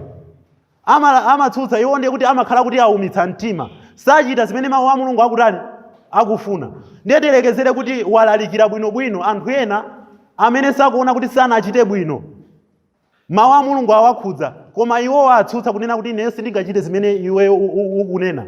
Wapereka mpata wabwino unena kuti nthawi itho khala yabwino ngati amene wadziona malingana ndi mawu amene talalikira akuyenera kukonza moyo wake. Munthu wina wangokhalapo chete osayimirira, iweyo udandaule ntchito yako iweyo watani? Wakwaniritsa. Sichoncho nanga? Chifukwa chake tikunena kuti yankho lina anthu ena tidzaona kuti munthu walalikira bwino, anthu ena alipo amene sana azindikira ndithu. Mwina polowa mu nyumba yopemphereramo sanazindikire unena kuti alakwitsa chinthu china chake, koma nthawi imene mawu aja alalikidwa azindikira, koma safuna kutani? Safuna kuchitapo kanthu, amangokhala chete. Ndiye mulalika adandaule ngati? Sadandaula ayi. Limeneyo ndi yankho ndithu limene anthu ena amapereka. makamaka pakuyitana kwa mawu a Mulungu. China chimene anthu ena amachita, amamuyamikira mulaliki akalalikira, kunena kuti mwalalikira bwino. Nthawi zambiri zimachitika zimenezi pamapeto pachani pakupembedza, timaonako mulaliki walalikira basi ena amagwirako chasa kuti munalalikira bwino. Imene ija ndi response pamene iwe walalikira uthenga wachani wabwino. Kumpingo kapena kutchalichi tikakumana tsiku loyamba la Sabata timakhala ngati tabwera kuchipatala. Wina amabwera ndi vuto ili. Koma pamapeto pake pamakhala kuti munthu aliyense amakozeka kumbali yake. Zimachitika ndithu zimenezi. Ndipo chimene chimamukoza munthu si mgonero ayi. Chimene chimamukoza munthu si chopereka ayi. Chimene chimamukoza munthu ndi mawu a Mulungu. Ndiye munthu akakhudzika ndi mawu a Mulungu, tisapereke mpata kuti ayanjanitsidwe ndi Mulungu. Tikuyenera ndithu kupereka mpata ndithu.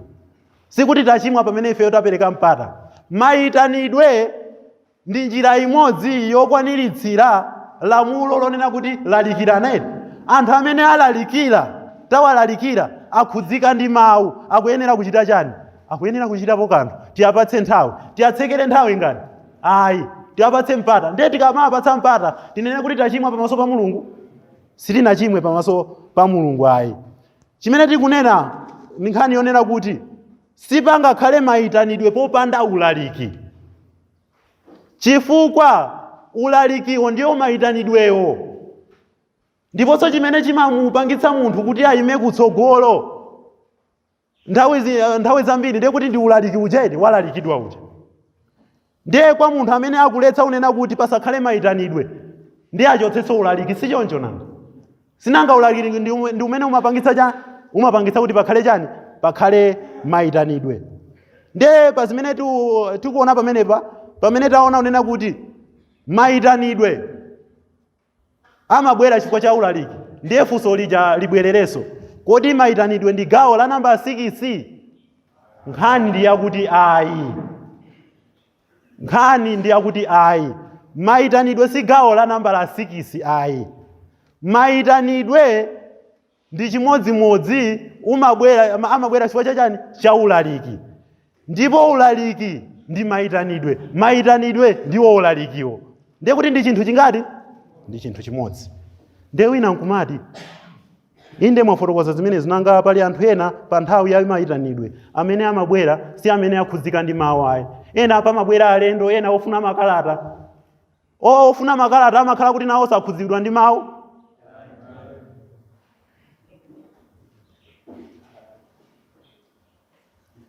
Ofuna makalata amakhala kuti akhudzika ndi mawu. Aye.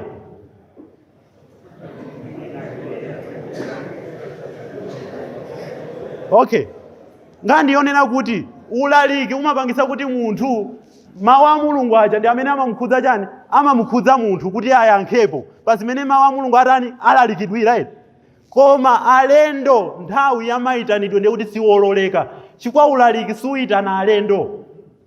Ulaliki umapangitsa munthu kuti akoze chani? Moyo wake. Munthu yekhayo amene akufuna kubatizidwa, amene analekana ndi njira ya Mulungu, ndiye akufuna kuti abwereranenso ndi Mulungu wake, abale amuthandizire, kapena sakudziwa njira yonena kuti kodi ndingapange bwanji, ndi amene akuyenera kutengapo mbali pa nthawi ya chani?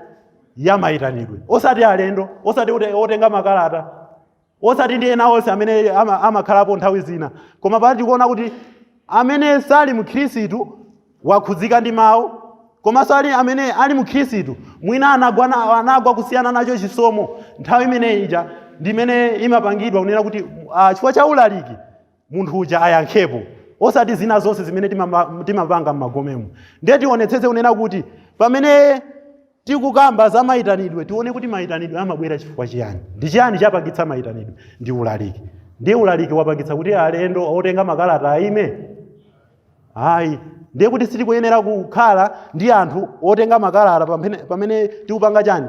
Pamene tapereka mpata nthawi ya mayitanidwe.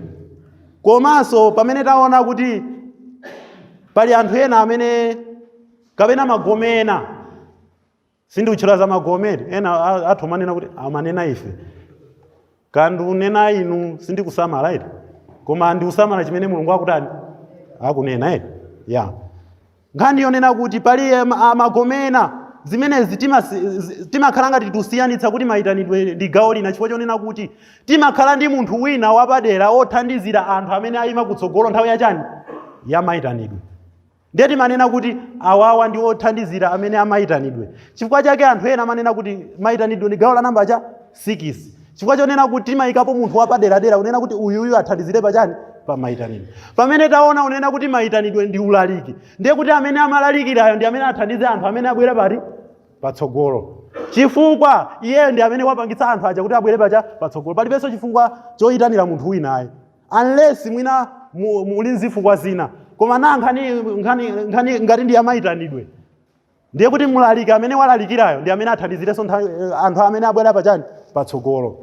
Komanso chinthu china choyenera kudziwa nchonena kuti pamene tikuona kuti mayitanidwe ndi njira imene tikupangira kale obligation ya ulaliki kapena tikukwaniritsira malamulo a ulaliki kuti anthu ayankhepo pa ulaliki, tikuyenera kuzindikiranso chinthu chonena kuti kuimba nyimbo pamene tikudikira anthu oti ayitanidwa chifukwa cha ulaliki si lamulo lonena kuti aliyense akuyenera kuchita. Nthawi zina patokhala mayitanidwe osayimbitsapo nyimbo yachani ya mayitanidwe. Munthu nditha kungoyima unena ku nthawi ino ngati ndimalalikira ndine ino ni nthawi yachani ya mayitanidwe amene akhudzika ndi uthenga omubwere kutsogolo. Ngati palibe nyimbo pakhale kuti pali nyimbo sikuti ndachimwa musadzabwere kwa ine unena kuti mwachimwa chifukwa choti simunayimbitse nyimbo nthawi yachani nthawi ya mayitanidwe. Si lamulo kuti unena kuti paliponse pamene pali mayitanidwe ndiye kuti nyimbo iyimbidwe. Pali zifukwa zina zolakwika zimene anthu amayimbitsira nyimbo nthawi ya mayitanidwe. Mwina nkutheka ifenso timapanga zimenezo. Ena amayimbitsa nyimbo nthawi ya mayitanidwe chifukwa chonena kuti safuna kunena kuti munthu uja amafunsa uja amve kunena kuti anthu awo unena kuti chani sanga pamakhala ena akhala uku ena apanga ayima kutsogolo ndi amafuna kuti nyimbo ija iziyimbidwa koma ndiye kuti anthu asafe unena kuti uyu akufunsana za chani. Kodi gawo la nyimbo talitenga bwino pamenepo? Kodi nyimbo ndi yobisira zinthu zina kuti zisaveke? Ndiye kuti pamenepo gawo la nyimboso talilakwira. Koma sindikutanthauza kuti kuimba nyimbo pa nthawi imene tunena kuti anthu aja akubwera. Chifukwa anthu peti timadzipereka kwa ndani kwa Mulungu eti pamene tikuimba nyimbo ija. Koma chisakhale chonena kuti tibisire anthu ena kuti ansave zimene anthu ayima kutsogoloko akutani akupanga. Zimenezo ndi zolakwika poimba nyimbo pamene pali nthawi yachani ya mayitanidwe. Komanso chimene tikuona pankhani yomweyi ya mayitanidwe kuchipangano chakale mukawerenga kuchipangano chakale chifukwa anthu ena amanena kuti nthawi yakupembedza ndiye kuti sipangapezekenso zolapa chani zolapa machimo ayi. Anthu ena amaphunzitsa zimenezo zonena kuti nthawi ya mayitanidwe nthawi yakupembedza si nthawi yonena kuti anthu alape machimo. Ndiye kuti chingoyenda chipembedzo magawo onse osasokoneza. Anthu ambiri amene amapanga zimenezo amakhala concerned ndi nthawi. Amanena kuti mayitanidwe amachedwetsa. Mulungu watipatsa masiku onse kuti tigwire ntchito. Kungopatulako tsiku loyamba la Sabata kumupembedza kuchita zimene iye akufuna tinene kuti nkuchedwetsa. Sikuchedwetsa. Anthu ena amanena kuti mayitanidwe amangochedwetsa. Ngati anthu tawapatsa unena kuti ayankhepo pa zimene Mulungu wanena tachedwetsa? Ayi, sitinachedwetsa ayi. Kuchipangano chakale mmene ndikubweretsanso ndi kuchipangano chakale ndimanena kuti nsembe linali gawo la kupembedza kuchipangano chachani chakale. Chifukwa chani anthu amapereka nsembe? Ndiye kuti amafuna panali anthu ena amene achimwa ndiye amafuna kuti akhululukidwe zochimwa zawo pa nthawi yachani yakupembedza. Si choncho? Ndiye kuti nene kuti angakhale ifeyo timakhala ndi nthawi imeneja tikuchimwa pamaso pa Mulungu? Situchimwa ayi. Chifukwa mutawerenga makamaka ku Levitico chapter 5 amene amakamba za nsembe komanso machimo. Tingowerengapo mwina kuti tione kuti zimachitika motani. Levitico chapter 5.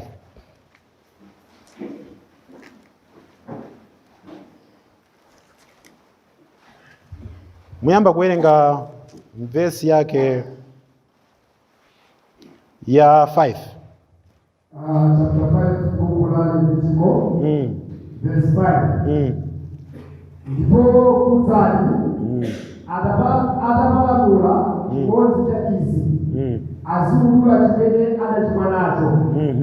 6 natengano nsembe yopalamula kwa Yehova chifukwa cha kulakwa kwake adachimwira, ndiyo msoti wa nkhosa kapena msoti wa mbuzi.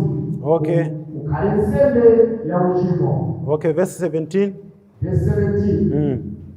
Ndipo munthu akachimwa nakachita china cha zinthu izi zonse aziletsa Yehova, akakhale analibe kudziwa koma wapalamula azisenza mphulupulu yake. 18 natengano kwa wansembe nkhosa ya mphongo yopanda chilema ya kola lache. Okay. Monga umayesa mtengo wache ikhale nsembe yopalamula. Okay, zikomo kwambiri. Apa pati kuwerenga za chipembedzo cha kuchipangano cha chani? Chakale. Anthu amene amapembedza kuchipangano chakale panali chipembedzo ndi kulapa kuvomereza machimo awo zimayendera pachani? Zimayendera pacha? Pamodzi, sizimasiyanayi. Chifukwa tikuona pamene paonena kuti munthu wachimwa, kuchimwa kuonena kuti iye samatani, samadziwa afotokoza choncho. Koma wabweretsa nsembe. Koma munthu uja wachimwa ndithu ka. Iye akamapereka, akupereka ngati chipembedzo kumbali inayi. Komanso akupereka kuti machimo akatani akhululukidwe at the same time. Tikuona choncho. Kutanthauza unena kuti pa nthawi imene tikupembedza, munthu wina atazindikira kuti ineyo ndalakwa, ndachimwa, sindimadziwa, palibe chifukwa chomuletsa unena kuti iye akoze ubale wake ndi ndani? Ndi Mulungu. Komanso poona kuti pali machimo onena kuti machimo ena amapanga affect anthu onse, mpingo wonse. Chifukwa chimo akunena kuti pa nkhani ya chimo umakolola zimene iwo watani wafesa, sichoncho nanga. Komanso anthu ena amakolola pa zimene pa chimo limene watani wachita. Kodi mpingo ukakolole bwanji pa chimo limene wachita mbale? Nthawi zina mbale akachimwa akachita chigololo ngati sanalape, anthu amanena kuti mpingo uja ndi wa anthu achani? Achigololo. Ndiye nkumanena kuti mukalapire kuseri, akavomereze kuseri chimo lakelo. Ayi, ngati wanyazitsa mpingo, iyo ngati akufuna kuyanjana ndi Mulungu, ayanjanitsidwenso ndi ndani? Ndi abale ake. Munthu sanganame unena kuti ndikufuna kuyanjana ndi Mulungu pamene sakufuna kuyanjana ndi abale ake. Zimenezo sizolondolayi. Ngati pali chimo makamaka la kusonkhana limene limachitika pafupi, chimo mwina mbale sanasonkhane, pali ubwino waukulu kwambiri umene umachitika pamene munthu wasonkhana pamodzi ndi abale. Amaonetsa kuti ali ndi chikondi cha pa abale ake. Ndiye ngati munthu uja sanasonkhane, wiki ya mawa wabwera, koma wangokhalanso wazindikira, ndipo abale anamusowa munthu ameneyo. Koma yeye wangokhala basi amaonetsa kuti ali ndi mtima onena kuti abale wake sawasamalira, sakulabadira. Chimodzimodzi inuyo mutasiya banja lanu nkupita kwina kwake, mwapita kuja mwina mwakhalako 3 days, simunatsazike pa khomo kuti kaya mwapita kuti, ndipo mwakhala kumene kuja 3 days kaya chifukwa chani? Mungofika pa khomo basi kungokhala chete osalankhula ndi munthu wina aliyense. Mkazi aganiza bwa? Kapena ana aganiza bwa? Aganiza kuti mmakonda? Ayi. Chimodzimodzi inuyo ngati simunasonkhane wiki ina, simunafotokozere abale kuti simunasonkhane chifukwa chani? Mwachima pamaso pa Mulungu komanso mwakhumudwitsa abale. Ngati mukufuna mukoze ubale wanu ndi Mulungu, mufuna muvomerezezo chimo limenelo pamaso pa abale. Osati pa abale awiri kuseri, osati so kwa wekha kuseri ayi. Chifukwa kukhumudwitsa anthu angati pamenepo? Gulose. Chifukwa choti iweyo ngati simunasonkhane, abale ambiri amakusowa. Timalimbikitsana. Moti inuyo chipanda kubwera pano inuyo nonsenu, msonkhano inde wakozedwa. Koma inuyo mukanapanda kubwera, mudziwa kuti tikanakhumudwa motani ife? Muona kuti tikanakhala chinthu chabwino? Kuti takozekera zonsezi basi inuyo osabwera? Chimodzimodzi Mulungu ndimene amaonera, unena kuti pa nthawi ya kusonkhana tonse abale tikuyenera kukhalapo. Ngati wina wasowa pamaso pa abale, ndiye kuti ameneyo asaone kuti wakhumudwitsa Mulungu yekhayi, wakhumudwitsa abale onse. Ngati wakhumudwitsa abale onse, ngati akufuna kukoza ubale wake ndi Mulungu, asanene kuti analapa kale uchipinda kwanga ine. Zimenezo ndakoza kale. Inuyo simungandilamulire, amene ndiye kuti sakuchita chifuniro cha ndani? Chifuniro cha Mulungu. Ndiye pa nkhani imene tikuona pa nkhani ya ya mayitanidwe. Ndi chinthu chabwino kuti abale tikhale ndi chidziwitso kunena kuti mayitanidwe amabwera chifukwa cha ulaliki. Mayitanidwe sabwera chifukwa cha mgonero wachani wa Ambuye. Anthu amene akuyenera kuyankhapo Mulungu akayitana siwobweretsa makalata ayi, siwobwera kutenga kalata ayi, siwofuna kaya kudzionetsera unena kuti ndapeza ntchito yabwino ayi. Zikugwirizana bwanji ndi mawu amene mulaliki walalikira? Sizikugwirizana ayi. Komanso chimene tafotokoza pa nkhani yonena kuti amene azithandizira anthu oti abwera patsogolo akhale munthu amene watani walalikira. Ena amanena kuti atimayikamo munthu ameneyo kuti wina athandizire chifukwa chonena kuti wolalikirayo sadziwa kuthandiza. Ngati sadziwa kuthandiza amalalikira chani ndiye chifukwa chake timasankha munthu wina kuti athandizire. Ndiye munalolera kukulalikirani zabodza akoma othandizira anene zoona. Pamenepo timaganiza bwino ngati. Chifukwa chake tinanena kuti Mulungu anatipatsa chani? Nzeru. Zinthu zina tikuyenera kugwiritsa ntchito chani? Nzeru zathu zabwino.